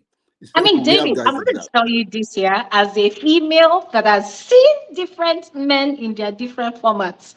I strongly felt that the only regret that Nola expressed at the reunion after Libo officially broke up with him was that regret of, oh my God, I've just lost the one woman that can condone all of my excesses.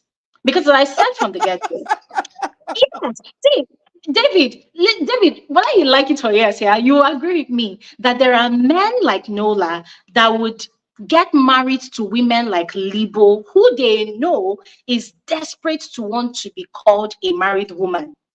So they will marry women like that just to have a wife for reproduction purposes, for posterity purposes, and they will still be living their best life outside. So And you're I mean, you we're are not wrong because now they're you, back again. so you are 100% correct, right? I want to show you. I want to. I mean, what's the name? The other lady with us. The Yeah, Fortune. fortune. oh, Fortune, right? So I wanted to Gloria and Fortune and everyone in the chat, right? I just want you guys to reflect back to what happened at that final episode, right? During the Mm-hmm. reunion, right? Remember, they during the actual season, right? There was almost a fight Mm-hmm. between Isaac and Nola, right? Mm-hmm. I'm showing you another part of Nola that he has this. Even with all these things we're talking about, he wants a woman that he's going to keep at home and all that. He's also very protective and jealous. So he's Mm. also still afraid that he can also even lose that thing that you think that he thinks Mm. he has, right? It was even at that final episode when we were doing the reunion. If you remember, Mm-hmm. if you recall well, Isaac had said something like, so Isaac went a separate way, Ruth went a separate way, and Isaac they asked them, so what are you guys going through now? Like, do you have someone here? And Ruth said, oh, there's someone. It's a long distance stuff, right? And then they asked Isaac, and he said, well, he's talking to someone, right? He said he's talking to someone. The moment he said he's talking to someone, by the time they went to Nola and Lebo, what did Nola do? So the someone you're talking to is Lebo, right? Remember that like literally, if it's like I said, Nola embodies is like it personifies every single thing, every character of someone who has not grown up, right? So not this is Yes. another angle of him now. He's like also yes, Glory. He wants to have a lady at home that may not match that picture of um not that prototype, that banging body and all that, right? So hoping that this lady's going to be at home, can take all my mess. She doesn't. She thinks that he's in his mind. He doesn't see any other guy going after that kind of lady, right? So he has Exactly. in his mind. He thinks he has a plan B at home to back that he can fall back on, right? Only for him to Mm. find out that Isaac, and who you guys have said earlier on that he wanted to be the man of the show. That's why he went to Kanya and all. And how do you think Nola will feel? Nola now feels threatened that even the little Gary that I have in my cupboard, you want to take it away. So I'm just saying it that way. So that is the crux of the matter here is that Nola is multi-layered. Like I'm telling you, take Nola out of that show. That show is. I mean, if the drama of the show was just Nkateko and the first two people you guys talked about, it's fine, but it's not going to rise to the level at which it rose eventually, right? Without Nola No. and that Nola's drama, and unfortunately, it's real life. That is where the problem is. Exactly. It is real life. My question for you guys though is: are there females like that, Like Lebo. like Like Nola? Nola. Like Nola, I'm not. I'm specifically. So it's easy for you to look at it from one side. You can laugh. I'm sure, Glory, you're laughing and all that. But the question, I'm not going to back up from my question. Are there ladies like Nola? Is there a I'll female allow version Fortune of to go Nola? first. Huh? I'll Yeah, allow they are. Fortune to answer first. There are so many, so many. It's quite unfortunate. This behavior is more acceptable if a woman is doing it more than a guy. I think women do it more, but we have a way of hiding it. It's not as we do it in a clever way, but probably more toxic than this. There's an amplified level that we take it to, but it's not going to be. The lies are going to be sugar coated in a way that it's difficult to see. This guy could not even sugarcoat his lies properly. Mm-hmm. But you couldn't. I mean, Mm-hmm. when you lie, make it believable, right? He Mm-hmm. said himself, he doesn't have a poker face.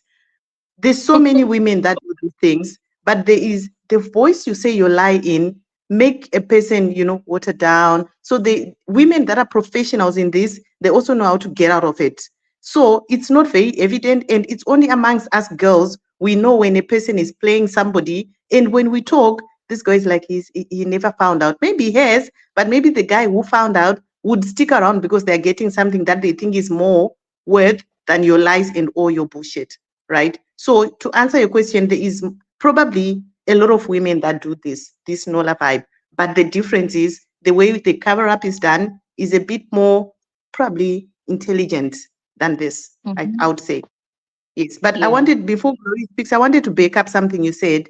This other version of Nola that I saw twice, the part when they were having the men drinks and Nola took Isaac to the side, and Isaac said, "Oh, I actually wanted to pair up with um Lebo. Libo." Lebo had a birthday thing organized for me already. Did you see Nola's face? Because Nola was so happy that Lebo was with that white boy. What's his name? Mm, Adrian. He Yeah, knew Adrian. that Yeah. it's safe. Even if you will remove her clothes, nothing is going to happen there because Adrian is yeah, locked down with uh, Courtney. So he was so yeah. comfortable to know that in this thing, if anyone is cheating, it's just myself. But now, Mm. when Isaac mentioned that thing, that Lebo is interested or was interested, it did something to Nola. You could see. He was taken aback. Yeah. And he said, Even when don't Isaac you said he even? was going to be friends with Lebo after the show, you see how Yes, protective Nola was. He did not he was want Exactly. like, the no, friend. So you that's can't that expression, his reaction at the reunion was that shock of, oh, after I warned you, you still went ahead to be friends with her. Yes, and it's a man like Isaac, right? A man like Isaac is a man sought after. The look, the beard. There's so many girls that look at that guy and they say, this is it. And I could see a fit between Lebo and Isaac, even if it was play marriage. But I think they would have had so much of fun if Isaac was not delusioned by the body elsewhere. Yeah. You know, they would have had so much of fun. And I think Nola could see that. So you are right to say, in as much as he was playing, he also had this entitlement to say, she's mine. Libo is, and I can do all of these things. At the end of the day, we'll get back together. And what Happy is saying, that they're back together, it's actually beyond sad. It's beyond sad. I, I just felt like Lebo in the long run is Nola's insurance policy for his old age. exactly. Men like that marry women like that because when they are old and cranky, that's the one woman that can take care of them and nurture them till they die, put them in the ground. And Mm. Libo has sold herself out to that young man to take up that role. I need a woman that is like a mother. So the guy is literally marrying a mother figure if his Mm. story is actually true about his mother. And Libo, from what I saw, very insecure and kind of desperate to get married because she probably feels like no man will ever want me, like Nola. She's ready to play that role. But David, to answer your question about female Nolas, here's what I think. I think when a woman goes out of their way to do what Nola does, I think it's going to be for different reasons, probably for Okay. financial reasons or Okay. emotional support. Okay. But a woman will be more emotionally intelligent, not to rub it into the face Of the other of of the the, guy. yeah. A woman is more mature enough to understand that, this man has his role. Because let's be very honest, there are some men that are capable financially, but are not capable to give emotion. So women need all of those things in one person. And if they cannot get it, sometimes they They go look for somewhere different else. people. Mm. Exactly. But they are mature enough to know that, okay, I don't want to mess this up and I want to give everybody their regard. So everybody stay in your lane. So a woman might be playing with different men, but if she does not tell you, you might not know. So But it means that, sorry, Jay. So it means that what Lon Wabo was is saying in the chat is actually, so maybe because he's saying that the guy was just drunk. That, as far as he's concerned, and the guy actually, if you look at his entire show, right, his eyes were red from the beginning till the very end. And I know some people have conjunctivitis, red eyes, generally, dry eye, but his was more like, was this guy tipsy throughout the entire show? And maybe that was what, to you put that on the screen about what you, before the one that's on screen right now, right? What you put on hmm, the screen was what he said was, no, the guy was drunk, and the guy was just, that's who, it's a pathological liar. That's what I said, right? Maybe the yeah, drunkenness of this guy is what made us see all those layers. Maybe the drunkenness. I know he's not drunk. By the way, I don't think it was. How can you be consistently drunk like every single time, right? exactly. But I'm even answering I'm answering him now, or him. Sorry. That even if it's the fact that he's drunk, maybe the drunkenness. When people are drunk, they begin to display some of the things in their subconscious, right? It comes to the Hmm. surface. So maybe that's what happened. But of course, this guy was not.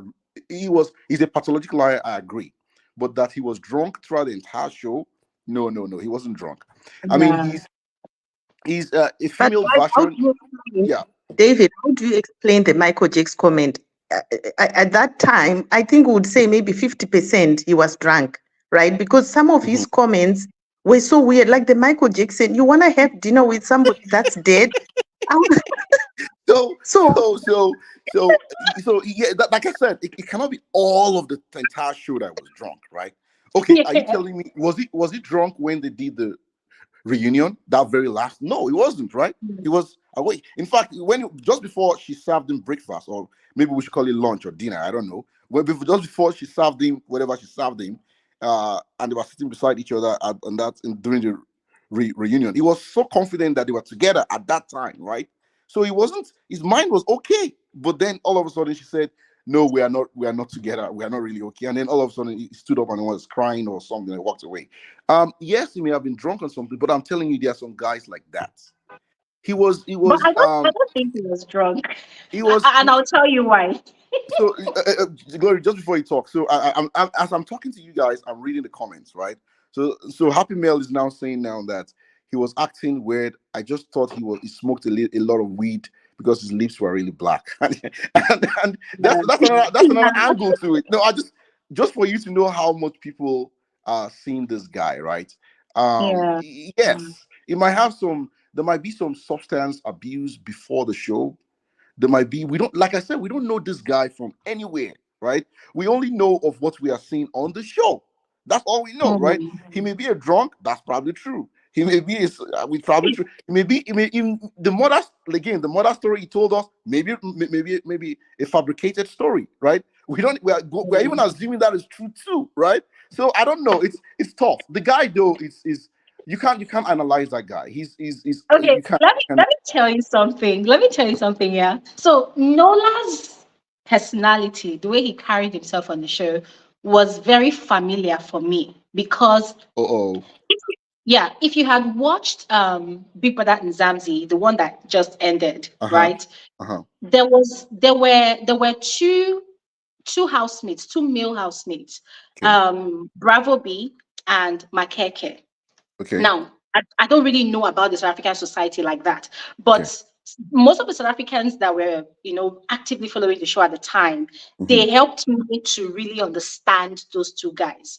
Those two guys, they sound like Nola, they spoke like Nola, they Mm. carried themselves like Nola, and most of the time they slurred on their words when they were Ex- communicating in the English language. Uh, So I asked questions like, come, are these people drinking all the time? Or what? They said no, that it's because they are more fluent in their mother tongue, which Mother tongue. is Yeah. any region they are from in South In Africa. South Africa.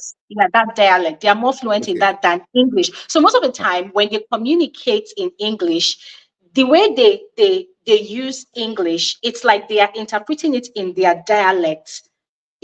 It's what they interpret in their dialects. That's how they speak it in So English. you're I don't know if you saying, get me. are you saying the difference between translation and transliteration? So you're saying that Yeah. they almost like you take the word, you don't you don't know the actual meaning. You just try to transfer that word into English, and it may mean it may come across differently, right? Yes. Bravo So B, by most the of way, the Bravo B was the one that was sent out, right? It was the one that was disqualified, right? yes, And yes, Makeke is the one that was almost disqualified, right? It was the one that they had that yes, conversation and and all that and all that. Okay, yeah. So yes, it's yes. possible. It's possible but see, Nola's lying though. Like I said, it wasn't lying on the bed with Ruth, right? That during that time, that was not language. What he was doing with Ruth on the sheets was not language, right? At all.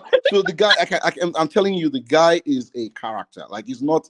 It, It's it true. wasn't it wasn't drunk. He wasn't. It wasn't We can true. say he was drunk, maybe 80. I don't even know, but it's not. Is he really 100%? Like what I mean, 100% is like every single episode we saw him, he was drunk. It's hard Nah. to tell that though. It's hard. and also, I guess alcohol is not going to turn you into who you're not. If anything, it amplifies the version of you, Exactly. Exactly. you don't want I to agree. see. I agree.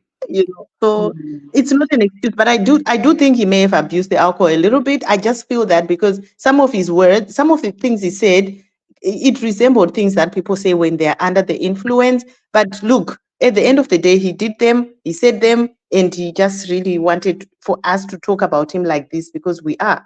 Like Mhm. he did give it show. He did. He added an extra layer that I haven't seen in all the other shows like this, because I've watched the international franchises.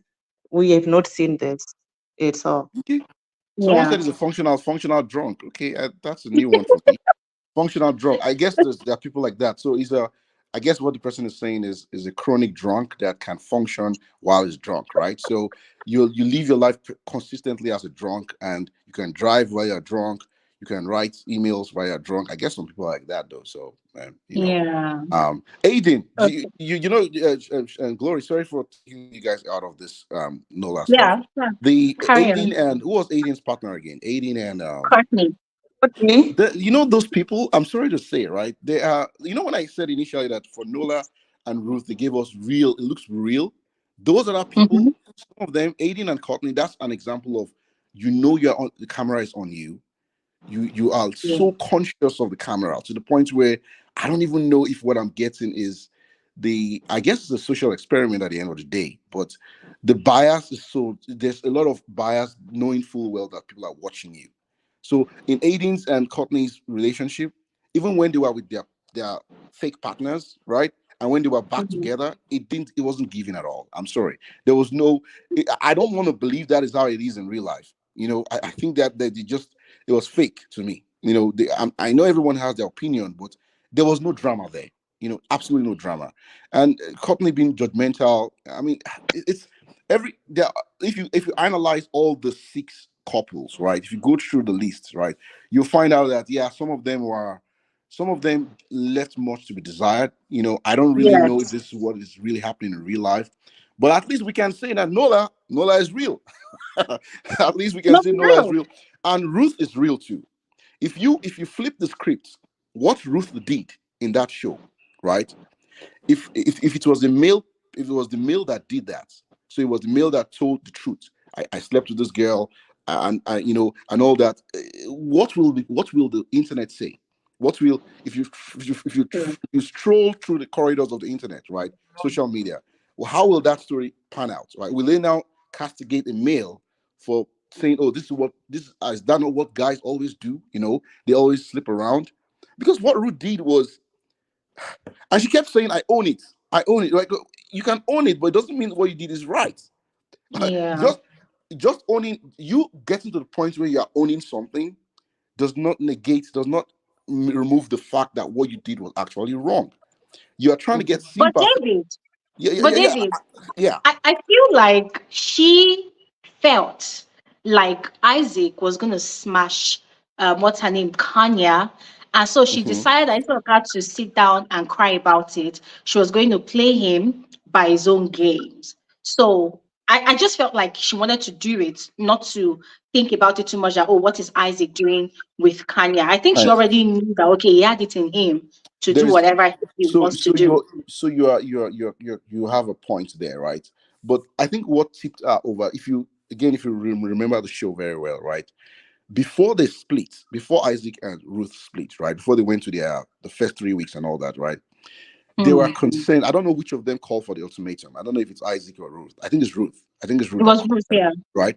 So before the split, there was some issues in their relationship, right?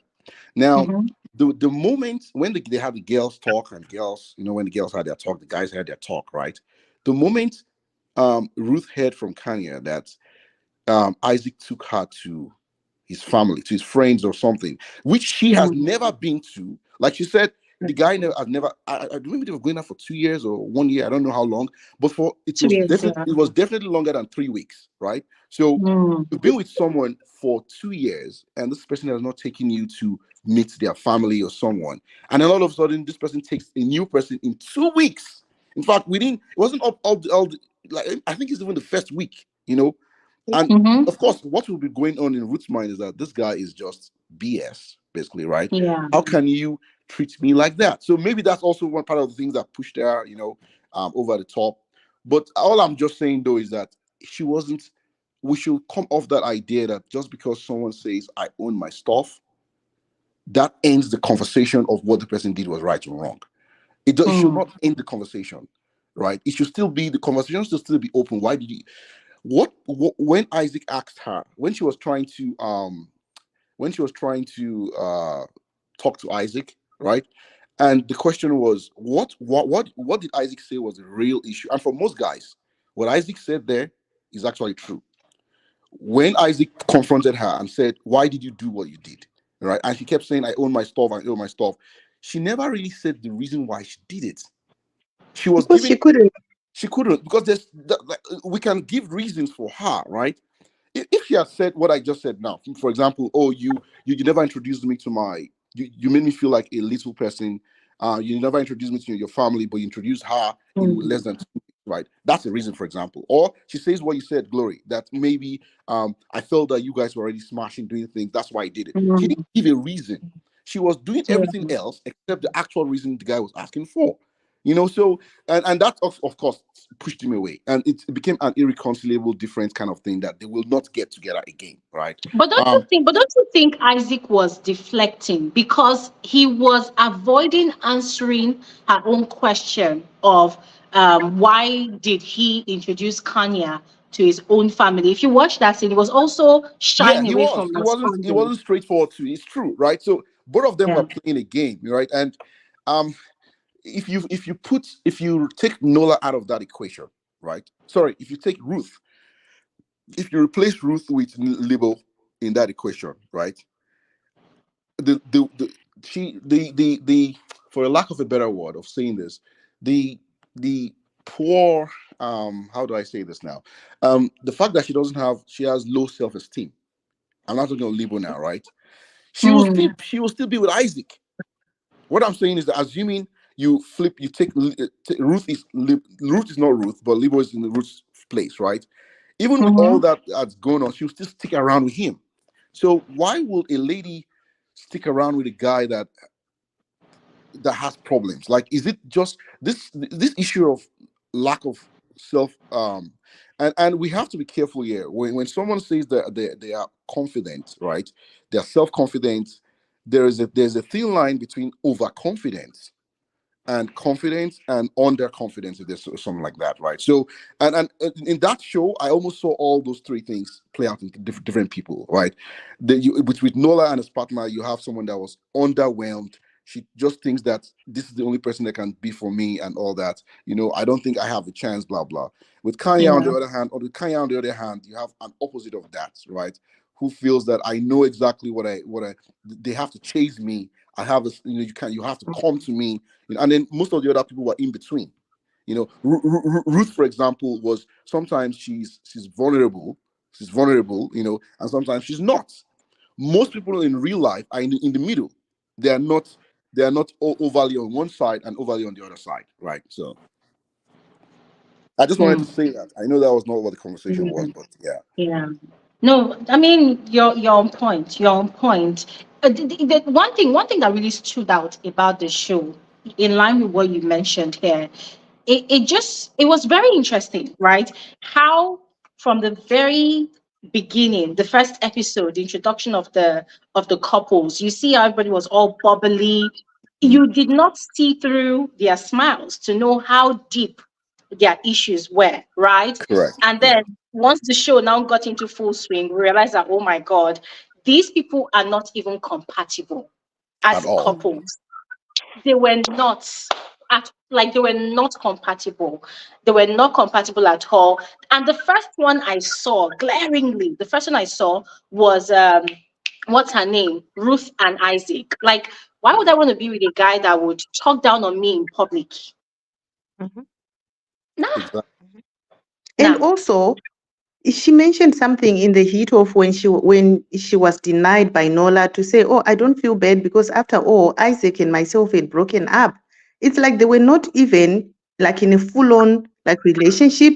It looks like a on and off kind of situation over there where the other person is like, "Dude, when you're bored, you come to my house. Am I your girlfriend or not? Make things official." That's what I think they were at. But compatibility, zero. And David, Ruth could Yeah. not say these things on TV out of respect Oh, for Isaac, I see. because Isaac was bad in bed. She said it to her friends. He's not good in bed. And if this girl is Mm. getting this from somebody else, then Oh, yes, that's it. she Yeah. can't say that. She couldn't. She could Ah, I have. didn't She's know that. very I didn't know. I did damaging. not know that. Is that the reason why? Is that what Glory was saying when she said when I said, "Is there a female Lebo and Nola?" Sorry, when you Yes, now said a lady may go to one person for one something yes, else. yes. Oh, I did not know that. Okay, Yes. so sorry. So, Fortune, are you saying that? And I want to get this well. That someone that is not good in bed was trying to go to get Kanya smashed. No, I'm trying to. No, Well, no. look, This is interesting because did he not know that he probably knows that he's not good, right? Or is he no, he thinking that he's didn't good know. and he does not I know? don't think he knows he's No. not good. Let me tell you. this, Let me tell you this why is he doesn't know hilarious, that man. he's good. Yes, I don't think he David. knows. Yeah, No, being good in bed is subjective. it's It's subjective. so subjective. Yes. The Okay. things that have been done to me by somebody in bed, some of them I'm ticking boxes. I'm like 100%. If I go to another person, if I don't get those things and measure them against another person, I I see. could say this is bad in bed. Why? Because I'm comparing him with where I've been. He could Yeah, actually be good. there's a I comparison there. I just get it now. who Yes. he was All of not a sudden, doing you it. guys are making me feel bad for Isaac now. I feel so bad. I I'm also feel now. kind I wish I could. I wish I could put my camera on and just put some tears. Get some onions and put some onions in my eyes, and it's really painful at this point. But I'm of not going to cry for him. Because again, why was he going to Kenya if he knew that? Well, I know you said he does not know, right? But I no. mean, you should know what you know. You should not be going out when you don't know. Let That's me, poor, man. yes, David, let me tell you another thing about guys that are like this. He may know and he covers up with the brands. People that dress up in looking like mannequins all day, Mhm. normally those ones are really bad in bed. They want to trick you to come to them by their clothes. We know Mm-hmm. that. Oh, oh, I see. So I'm learning a Exactly. lot today. This is enlightening to me. This is No, I never for really real. know. Yeah, No, really. you see the way ladies love to glam up with makeup and Yep. look good and all. There are also men that sometimes even not necessarily the luxurious brands that they display like walking billboards. Uh-huh. Sometimes it's their ego that they put on full display. And just as Fortune saw the brands, what I saw was his ego. Every time Isaac opened his mouth, I saw ego, ego, ego. And I felt like him talking big all the time and very braggadocious. It's like trying to cover for what he A lacks in the smallness in brand. him.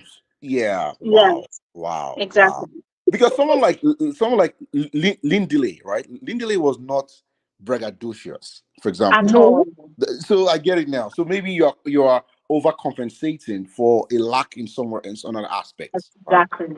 Wow, wow, mhm. wow, Exactly. wow. Hey, then I'm gonna cry Exactly. for him. I'm gonna really cry for him now. Now that I know it's Nola real. was compensating in bed what he lacked in manners Jesus and English. Christ, man.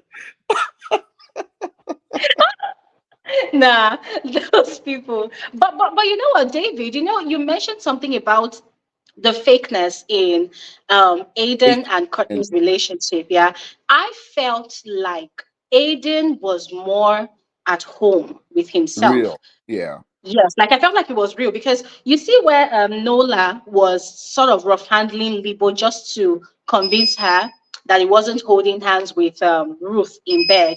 And Aiden was not having any of it. And he went to Nola to say, listen, I think tempers are high right now. Leave it, let it rest. Tomorrow you continue. That was a perfect gentlemanly move. And Mm. I really applauded him for that.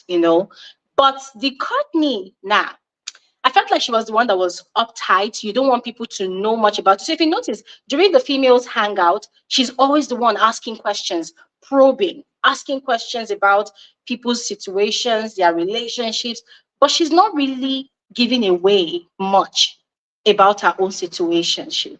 If And you for me, it Yeah. made me not trust her at all on the show. So both Courtney and Aiden, right? The partners they had, right, was I think it was Genesis for Courtney, and then for Aiden it was Lebo, right? Yeah. Yeah, right. That was it, right? Assuming those were not their partners. So this, assuming the partner, let me give you an example. Assuming Aiden's partner was Kanya, and Courtney's partner was let's see, Lindile, for example, or Nkateko, right? Will Aiden and Courtney not be more on their toes? would there not be more? Like what I'm saying is, the person you're paired with, it doesn't. I don't know how to say this, but there is some assurance for any of the guy. And I'm not saying this because I'm saying that person does not look good and all that, right? Or maybe there's something wrong with that person. I'm not saying that. I'm saying that, and that's not what I mean. But there are, and I know that beauty is in the eyes of the beholder, right? I know that, right? But Yes. there is some, if you know that your if as a female, for example, Courtney now, right, in that situation, if she knew Aiden was paired up with someone that has a banging body, you know, will she have been like that in that show? Really?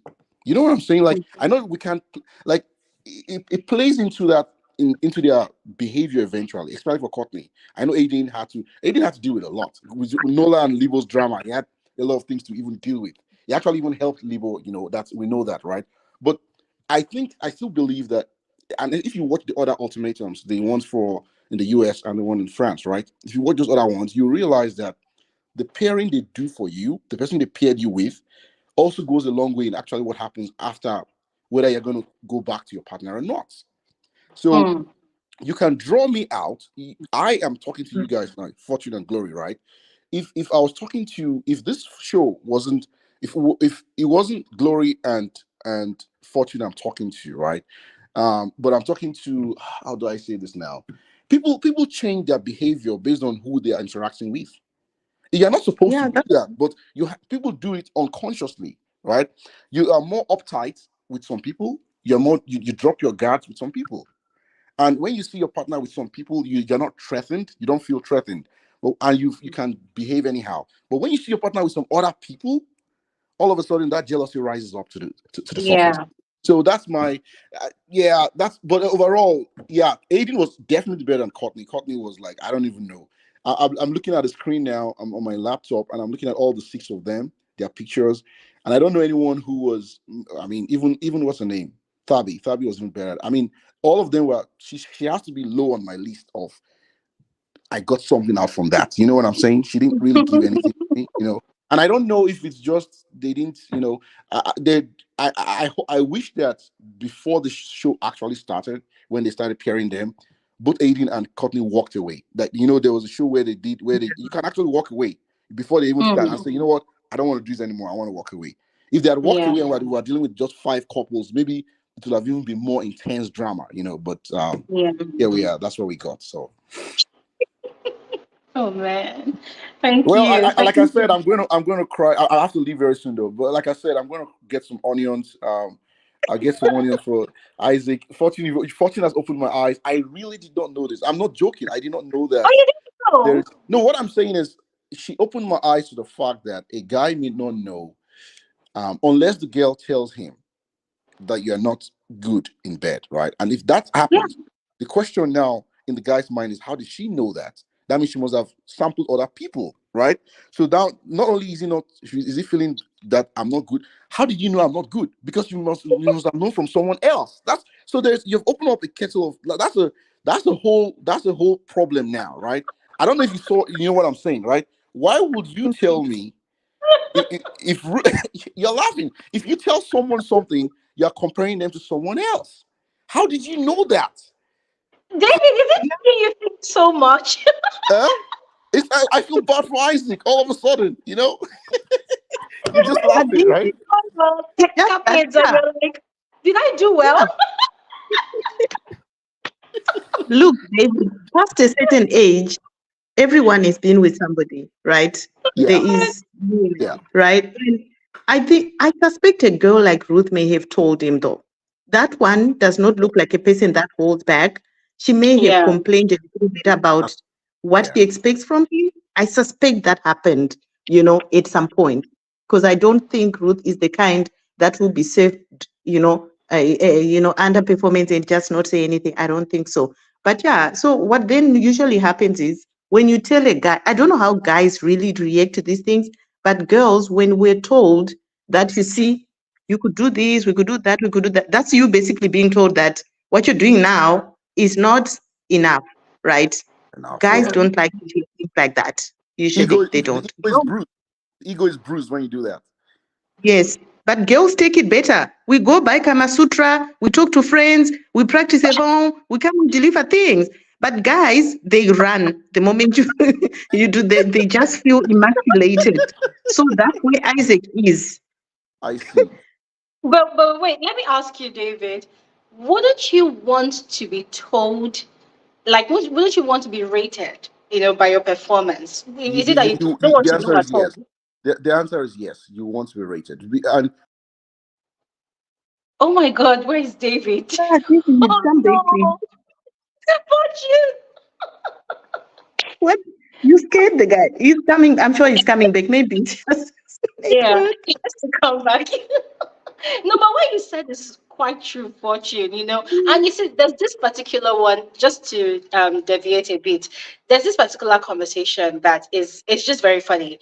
So some men that are well endowed, right? They think that because they are very much endowed, they are very good in that compartment. Mhm. But then they don't understand that sometimes your size does not equates to your expertise or your performance, your expertise in performance. And so when they are told, they become offended. Mhm. Why?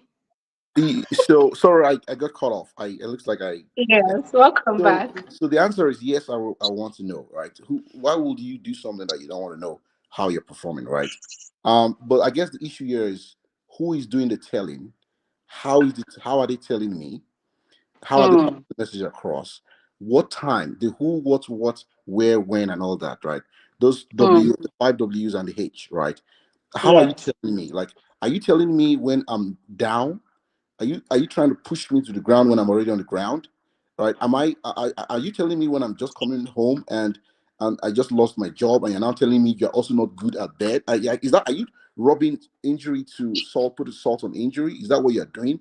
Or are you telling me when you should have waited a day or two in a different location? You know, if you don't do, you can be telling someone the right thing, but if you're not doing it at the right time in the right place, and you're not saying it the right way, it will come off even to a guy that is as close as Mother Teresa, a male version of Mother Teresa, right?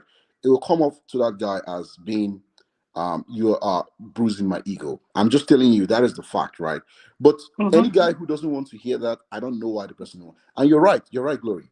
It is not a tool you have does not mean you are good at using it, basically, right? Mm-hmm. So, and people that have half of that may actually have honed their skills better than you, Mm-hmm. right? The issue though is it still brings a lot of question. Like I said, when you say you are not doing XYZ well, the next follow-up question to that is, what are you comparing me to? It's a logical follow-up question, and that is where a problem. That's why I guess that's why many people do not actually say that in their relationships, because they know that if I tell this person this, he may ask me, so what is the right one, and how did you know that? Is it through someone else? I mean, if it's different if you are saying a past relationship, you're comparing, and that's another problem in itself, right?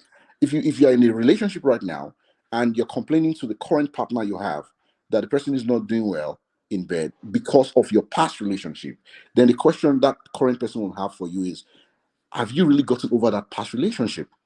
True. So there is very hard. I don't know if you get what I'm saying. I'm not saying that you Yeah. should tell me, but how can you say it in a way that it's not a thing, or it's not like you bought ice cream, right?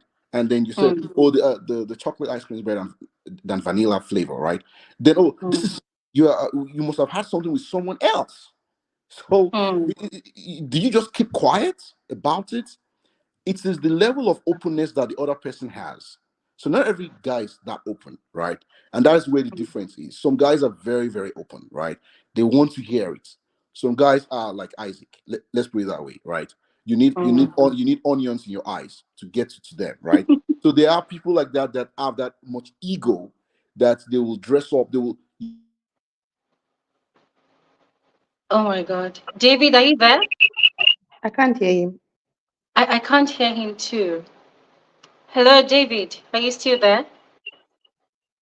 Maybe it's his network. Okay, so Fortune, I want to point out a particular scene. Since on this Mhm, still on this conversation of Ruth telling her sister that Isaac is not good in bed. So mm, personally, I think if a woman is able to learn her body properly, mhm, Mhm. then mhm, she will be able to show a man how to please her sexually. What do I mhm, mean? I'll go by a particular scene on the show, right? So the first night, Nola and Ruth did their one off. The last thing Ruth said was, "Get on top, get on top," and Nola came on top, right? So for me, that was her. That was her showing Nola how to please her, and obviously Nola performs very well. Hence the reason they were able to go more than three Multiple times. times, yeah. Yes. So it made me wonder, like, okay, if you are telling your sister that Isaac is not good in bed, rather than telling him because you've dated him like for 2 years, you know that he's very egoistic, you know that he has pride. Yeah. But have you shown him areas that he can touch or pleasure, just to get you on like that? And I think that's a problem for a lot of women. They don't show, they tell. Mm. So even you that you don't even know your body very well, if the person is trying to even pleasurize you, how would you even know what turns you on? How would you know? When you don't even know, when you yourself don't even know, Exactly. right? Yeah, yeah. Exactly. For some yeah. women, it's forbidden for them to even touch themselves. They can't even, guys, I'm sorry, we're having an adult conversation, please. And it's all about the show still. But it has to be said.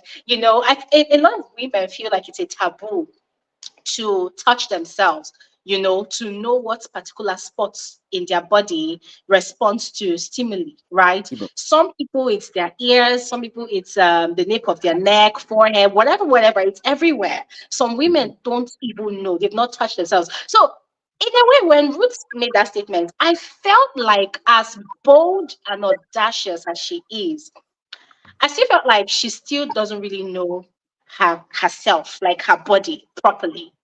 That was what I felt. I see, I see.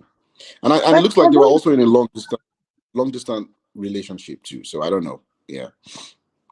Probably. yeah, but it felt to me like I didn't see it like that with Ruth. I felt I think she actually is she knows herself. I didn't internalize it at the time, but just thinking back, if you have the guts to tell a person how to do certain things in bed, you know how you want things done for yourself, That's right? true. That's true. So it could be that I don't know why you sense that she didn't know, because if she's telling a guy where to be, that's exactly how she knows that if you do this, this is what will get us where we need to go. Why did you think that Ruth did not know herself? I didn't connect. Okay, No, let she me was. I think. explain. Let me Okay, explain. go ahead. So, Explain. yeah, so let me explain. So, you meet a fresh partner for the first time, right? I Nola, and he comes with his own book full of tricks, which he probably has been using to pleasure other women in his life already. And luckily, it's been working for him. Is probably known to have the finger tricks or the toe tricks or whatever kind of tricks. And Ruth obviously is used to a particular style with Isaac, right? And probably has been telling Isaac, okay, do it this way, do it that way. And she probably is not feeling it. And then voila, Nola comes along with his own tricks, properly mastered by him. And he employs all of those tricks on her. And she likes this new method.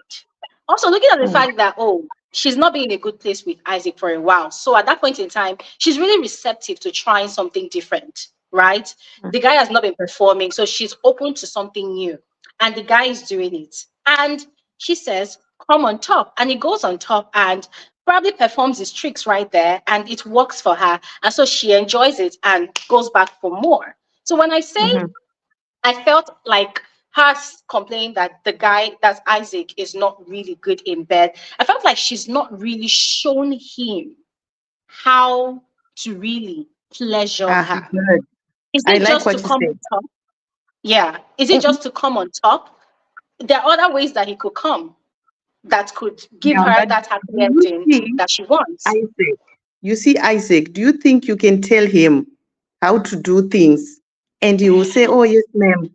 Think about it. The one we saw on No, that's why TV. I said show, not tell. That's why I said show. And when I say Even so, show, this is what I mean, right? Foreplay is happening or whatever is happening. As a woman, you also have power in the bedroom, right? mhm. So I feel like some men find it sexy when a woman doesn't necessarily take charge, but is able to lead the man's hands where she wants the hands to be, or maybe move. God, I'm not giving sexual education, but I'm just saying, move her body or direct his hands, whatever he's using, direct it to where she finds pleasure. That's what I mean. Yeah, I think Ruth is in tune with everything, but I don't think the directions and everything could work for a person like Isaac. He looks like he's set in his ways. How we do things is exactly how things are going to be done. And it's unfortunate that it may sound judgmental now, Isaac. If you're listening, we're just talking about what we saw on TV, right? So I think she's very, very in tune. I actually think she probably knows more about how she wants done. And I think she can tell and lead, but maybe the person that you're with, there are certain men that just don't want the direction. They will just tell you that, you know what, you don't compare me with other people. I've seen people that will say, no, I will do it the way I want. Don't tell me. Because especially primitive thinkers, they think if you show them how to do certain things, they will ask you this question to say, where did you see that? And Right? where did you learn it Where, from? yes, where did you see that? Exactly. You're Where like, did you see that? so a Where lot of did you? women will be like, before you start calling me a night worker, let's just take what you're giving, and if it's not enough, we'll go and find another guy. You know? Crazy. But anyway, Crazy. yeah, look, the conversation of delivering whether a person is doing it for you or not is it's very difficult and it takes time. You need to be very close and comfortable with this person, which you buy only with time and spending time with this person and being comfortable, right? We all know in the first days, you're just trying to figure each other out. But over 2 years, I think that conversation should have been heard. Probably they heard it, which is what I said in the earlier, why I said what I said early. I don't think their relationship was a relationship. I don't think so. I think we're just here because they wanted to come to this place and display their faces. That's what I think. I don't think it was a relationship. Isaac and Ruth. Oh, so you think it was just a setup? They were just a setup or what? I think they're exes that decided to come to the show because Ruth said it herself that they had broken up. I don't. If you are in a relationship, you would have met somebody from my friends or someone that's a relationship. Anything that's between two people that are not long distance, and I haven't met your friends. I don't think it qualifies in my books as a relationship that is worthy of saying it's an ultimatum. I understand Hmm. now. Yeah. Right. Hmm. Well, I have to go. By the way, you guys, I have to go. Thank And you, it's good. It's David. been a nice time. I have my onions ready. I have my onions ready. Close my eyes. I just hope that when Isaac sees this, if this comes across, I know the internet never forgets, right? So this Isaac can listen to this over and over again. Ruth, everyone else, right? I just hope Yeah. that they won't see this as a. We are not trying to. I mean, no one is perfect, right? So we're not trying to say that this person is better than that. We're just everybody's trying to learn, basically. So no hard Yeah. feelings, everyone. Get your onions if you have to, and that's it, right? Thanks, you guys. Thanks for having me. Yeah. Thank Yeah. you, David. Thank you so much for joining. Thank you so much. Yeah. Okay, Thanks, Mama. guys. We've talked about everyone, right? We've talked about everybody in the show. Yeah, we've talked about everybody. I mean, if there's anybody else that wants to contribute, guys, just click the link because at this point we're actually kind of done. We have talked Of about everybody and we don't want to be repetitive. But if there's course. anybody there that wants to share their own thoughts about the show, please click on the link in the comment section, all right? We would love to hear from everybody. So just click Yeah. on the Gloria, link. are you rooting for any one couple? Because I have a favorite. Is there anyone you're rooting for? So just for the fun of it, And just for the sake of entertainment, I was actually rooting for Kanya and Nkateko because there was a lot of backlash on social media. A lot of people were really trolling Kanya, and people really wanted Nkateko to leave Kanya because of, in quotes, her bad character. But for me, yes, Kanya is a lot to deal with, but I also saw that Nkateko is like a perfect match for her because both of them, they are like fire and ice. They burn up and they know how to water down their emotions. So I felt like they were, in a way, compatible, right? So Mhm. I was kind of rooting for them, especially when they announced that they had a baby. But now I'm hearing they're just co-parenting. So yeah, yeah, Okay. they were like No, my fave. Yeah, yeah, my yeah. fave But is that's for Isaac couples, and right? no. Yeah, couples. Sorry. Yeah, Isaac is one of my favorite guys, but Isaac, the intelligence is good. Not that I found him when he speaks, he's usually on point with most of the speaking, right? I quite like that kind of thinking and what he said, but not so much the behavior. But my couple that I like is Lindile and Cesar. I like those two, and I'm rooting for them really. I hope it works for them because in as much as the trial marriages, there was a lot of all that on Lindile's side. I can't put I can't confirm to myself based on what I saw that Lindile was really in love with the other lady. I think Tabby. yes, he may have, fallen for her sweet charms and stuff like that, but them together back, Lindile and Caesar, I really like their coupling. And I think I followed them after the show and the interviews they've given, seeing these other sides to them. Those ones, I'm hoping it goes well for them. I really like them both. So those are the ones I would root for. And I would follow to see what happened post all of this. Because so far it looks good. I've watched a couple of interviews they've had. Yeah, those are my favorite. I was actually worried for Lindley because I can't remember who he was having a conversation with about work. I think it was Tabby, can't remember. But he seems not to have a stable employment.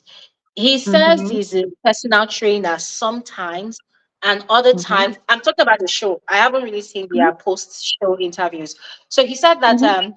he's an okay. It was when he met Tabby's family, yes. So he was saying that he's also an aspiring actor, right? Mm-hmm. And what that means is that sometimes there might be work and sometimes there might not be work. And then I did a bit of a check about him, and Mm-hmm. I haven't really seen him in any major films aside this Netflix show that it's probably his debut into the entertainment industry, right? So it made me wonder, like, you started dating somebody officially, and just 6 months into the relationship you have proposed marriage. So how do you intend to carry the home? How do you intend to build the home? How do you intend to take care of this woman? How do you intend to handle things? Life is not cheap, not to talk of marriage in itself. How do you intend to stay married? So for me, I felt like he was not being realistic with his goals. Yes, his reason Mm-hmm. makes a lot of sense. It's always been his dream to have a family of his own, yes, but you cannot just go on the street and pick up a family of your own. You have to build a family of your own, and it's Mm-hmm. it's incurs costs. When you have a baby, you need money to handle that Of course. child. I'm not an advocate of people getting pregnant and having kids without having the means to take care of those kids. I would rather not have a child than have a Mm-hmm. child that I cannot take care of. So I thought about all those things, and looking at the fact that he really wanted to marry Caesar, it just made me not like their relationship because I felt like he's probably going to trap her because she's probably going to feel obliged to stay with him when things are not really going well for them. So Yeah, no, I didn't like I didn't like the relationship. For me, I felt like, nah, this guy, you need to go and hustle hard, make money that will make you yourself comfortable, and then you'll be comfortable enough to take care of Caesar and the babies you people are going to have. I just felt like he was not being realistic with his goals for that relationship.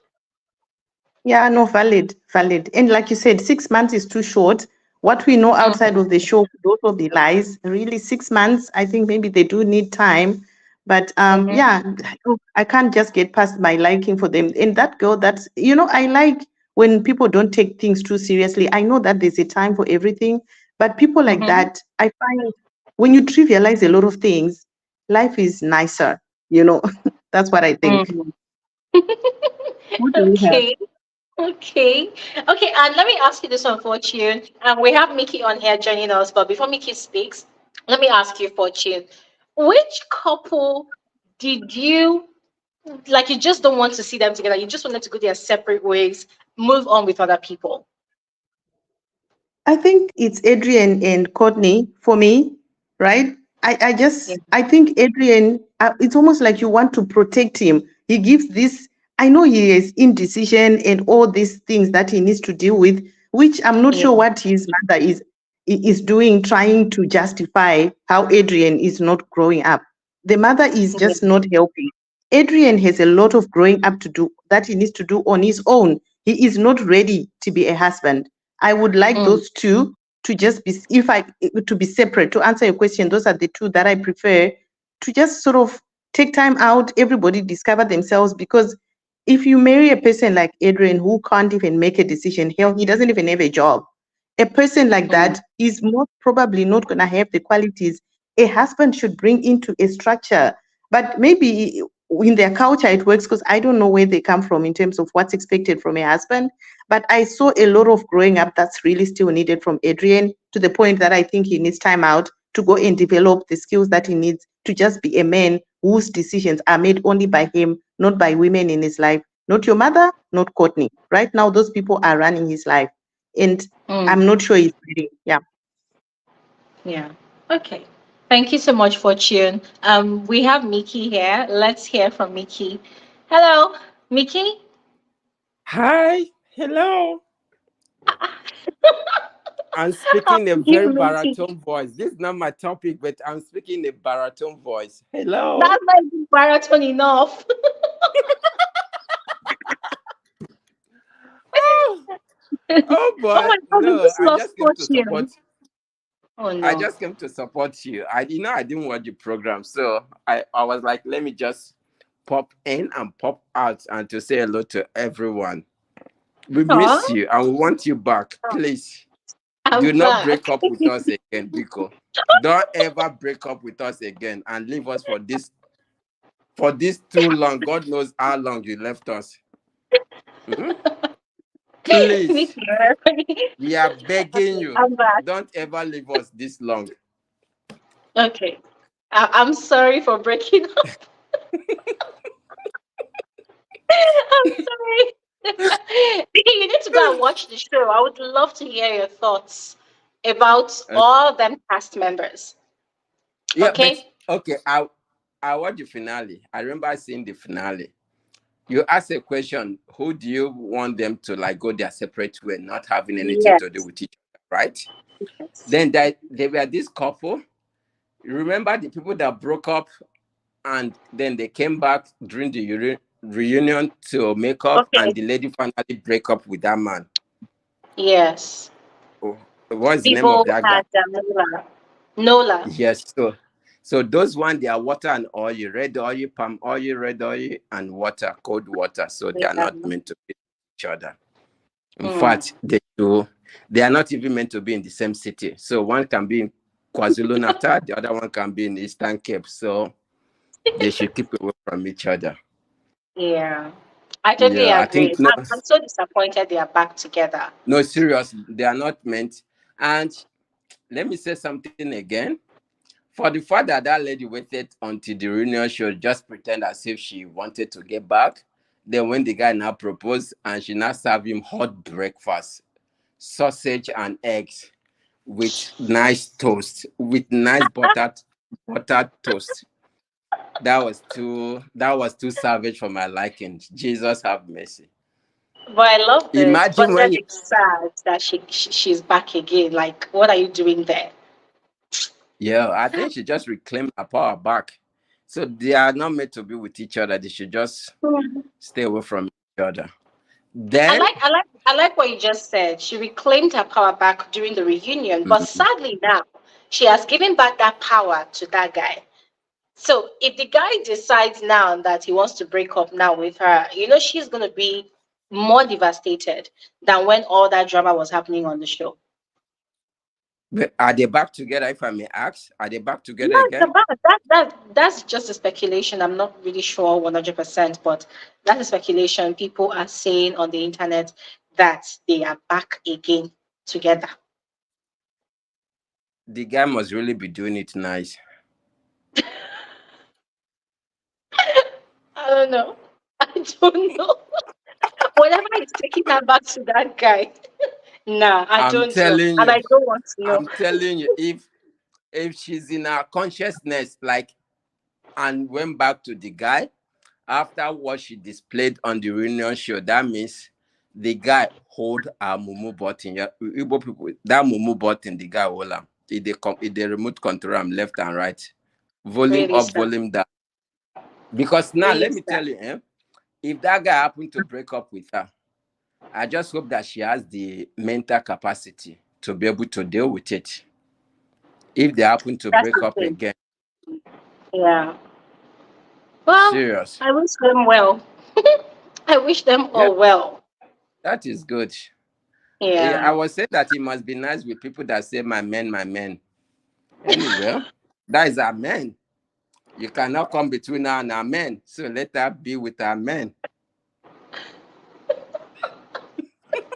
it just it just reminded me of some people that like saying my man, my man.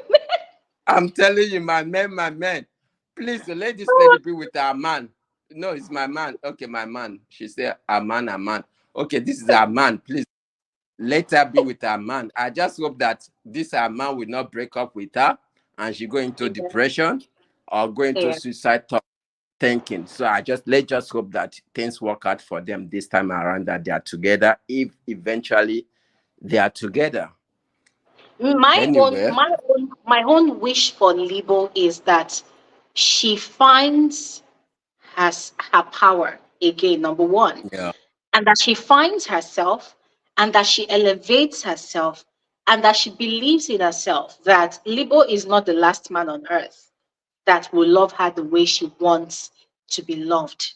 I believe that there are men out there that would see her for who she is and love her and pamper her and treat her like a woman that she is, a baby, whatever she wants. I believe that that thing she's looking for is out there in all of its fullness and glory. Because to be honest, being with Libo after everything that's happened, probably prior to the show and then during the show, and even during the reunion, she was complaining that he has not changed. She didn't want to give yes, details, but I have a strong feeling that after the show, the guy in that space of 1 year has been sleeping around and she still took herself back. If not for anything, at least she should think about all those, transmittable diseases that she could actually catch from the guy. So I just hope that she gets her own enlightenment. She finds herself and she believes in her own self and understands that, listen, however you are built, whatever you think you look like, however way, there's always somebody that sees you as their type out there. absolutely, It absolutely. mustn't be Nola to the end. Yes. Yeah. I couldn't have said it better myself. Yeah, I think he just hit the nail on the head. Yeah. Seriously, I, that I is a very even want wishful him to thinking for. break up with her. He should break up with her. Let him free her so she'll be on her own and figure out her life all over again. Because right now, I just feel like she's in some sort of entrapment that she doesn't really realize. No, let's just hope so. No, you said it. You said it all. And then I think, I'm going to say this respectfully. Do you know that sometimes some ladies is an individual something? Some ladies keep going back to a place where they've been treated badly for some reason, I don't know. And by the time they realize that they deserve better from their partner, it gets too late. Yeah, it happens. It You happens. understand? Hmm. I think I It don't know happens. if yeah, I don't know if it's a manipulation something, or if they've been brainwashed that without their partner they will not survive as a person. Just like what you said, that you just hope that she'll be able to find herself, believe in herself, and acknowledge that she's enough. And there's people that will love her for who she is and adore her. That life does not stop where this Lebo of a character is. Mm. Or you understand? I just hope Mm-hmm. that she get to experience that and feel the joy of the relationship, because whatever Mm-hmm. she has, I think that is pap on the steak with no chakalaka. So we Now, wish I them mean, good luck. it's really sad. It's really sad because for a woman or even a man to get to that point in a relationship, a lot of love bombing must have been involved. You know, Yes. their partner brainwashing them, feeding them with lies and their own truths that, oh, in this entire universe, I'm the only person that can do this for you. I'm the only person that can be this for you. You know, there must have been a lot of love bombing, and love bombing thrives where there is no security in oneself. If a woman is very, very Hmm. insecure about herself, about her life, about how she looks, about her finances, about her about everything about herself, even her background, everything. Once a woman is insecure, trust me, the first person that gives her one speck of love or what looks like love, trust me, it's like a seed that will just, it will grip that soil, which is her brain, her mind, and it will germinate and it will start growing, you know. So love bombing really, really thrives where a woman does not have security in herself, where a woman does not really believe in herself, where a woman is craving for for something. It could be love, it could be attention, it could be acceptance, you know, it could be acceptance. The moment a woman lacks all of those things and she's craving it, trust me, I look at Libra, I just feel like that's what her situation is. That's why I said I'm really hoping that she finds herself and she walks away for good. And she walks away. Let's just hope Yeah. so. Let's just hope so. Okay. Let's Thank you just so hope much, so. Nikki. Thank you Thank so you. much, Wow, you've been Nikki. here for 2 hours, 36 minutes, 33 seconds. This is even short. Bravo. I mean, but I'm happy we had this conversation, but this is the end of it. We have to stop Just talking know now. that we are delighted to see you from the bottom of our hearts. We are so Yay! Thank delighted you. to see Thank you. you so Please much. don't ever leave us again. Okay, I won't. And Thank you so much, enjoy the Nikki. rest of your weekend. I Thank will. you. Thank you. Bye. Bye. Okay, guy. Oh my God. It's such. Oh my God. I'm so sad that Fortune dropped off. I just really wanted to appreciate Fortune for setting the ball rolling for this conversation. Fortune, thank you so much. I can't believe Fortune was here with me for over 2 hours. Yeah. I'm grateful for June. Thank you so much. Thank you so much for bringing life to the conversation, and also to David. Thank you so much, David, for joining the conversation. David usually enjoys staying in the comment section, but it was such a delight to see David, speak. I think yeah, David has joined us maybe a couple of times on the stage, but joining today was such a delight. Thank you so much, David. Thank you so much. I had a swell time with you and Fortune. And also to Mickey, thank you so much, Mickey, for your kind words. Yes, thank you. And to every single person in the comment section, there was Loambo, there was Happy Mail, there was Enchanted, there was, I'm looking for the people in the comment section. Yeah, but I think those were the very, very consistent people in the comment section. Um, yes, Loambo, Happy Mail. Thank you guys so much. Thank you so much for keeping the conversation going. I really had fun with you guys. For those of you that are yet, okay, before I go to those other people, to the silent viewers, thank you so much for listening, for adding to the numbers of this live. I'm really grateful. Thank you so much. Mariam is asking where to watch the show. It's available on Netflix. All right, it's available on Netflix. Also, on the video I put up last, I mentioned that I'm going to be reviewing another show still on Netflix. It's available on Netflix. It's called The Eight Show. And I mentioned that the show is very similar to the Big Brother show. So I watched it myself, and there's just a lot of things that are so similar.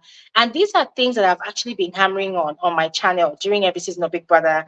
But I just want you guys to watch the show, all right? And then we can have a conversation about it next week, Saturday, same time, all right? So please go ahead and watch that show. And trust me, you won't be disappointed. I think it's a Korean show, but currently on Netflix, Korean shows are one of the best of the best of the best. Korean, Japanese series, they're actually one of the best. So go ahead and watch this one. It's called The Eight Show. All right. And we will discuss it. I'm going to do a video and then we're going to discuss it next week, Saturday. Okay.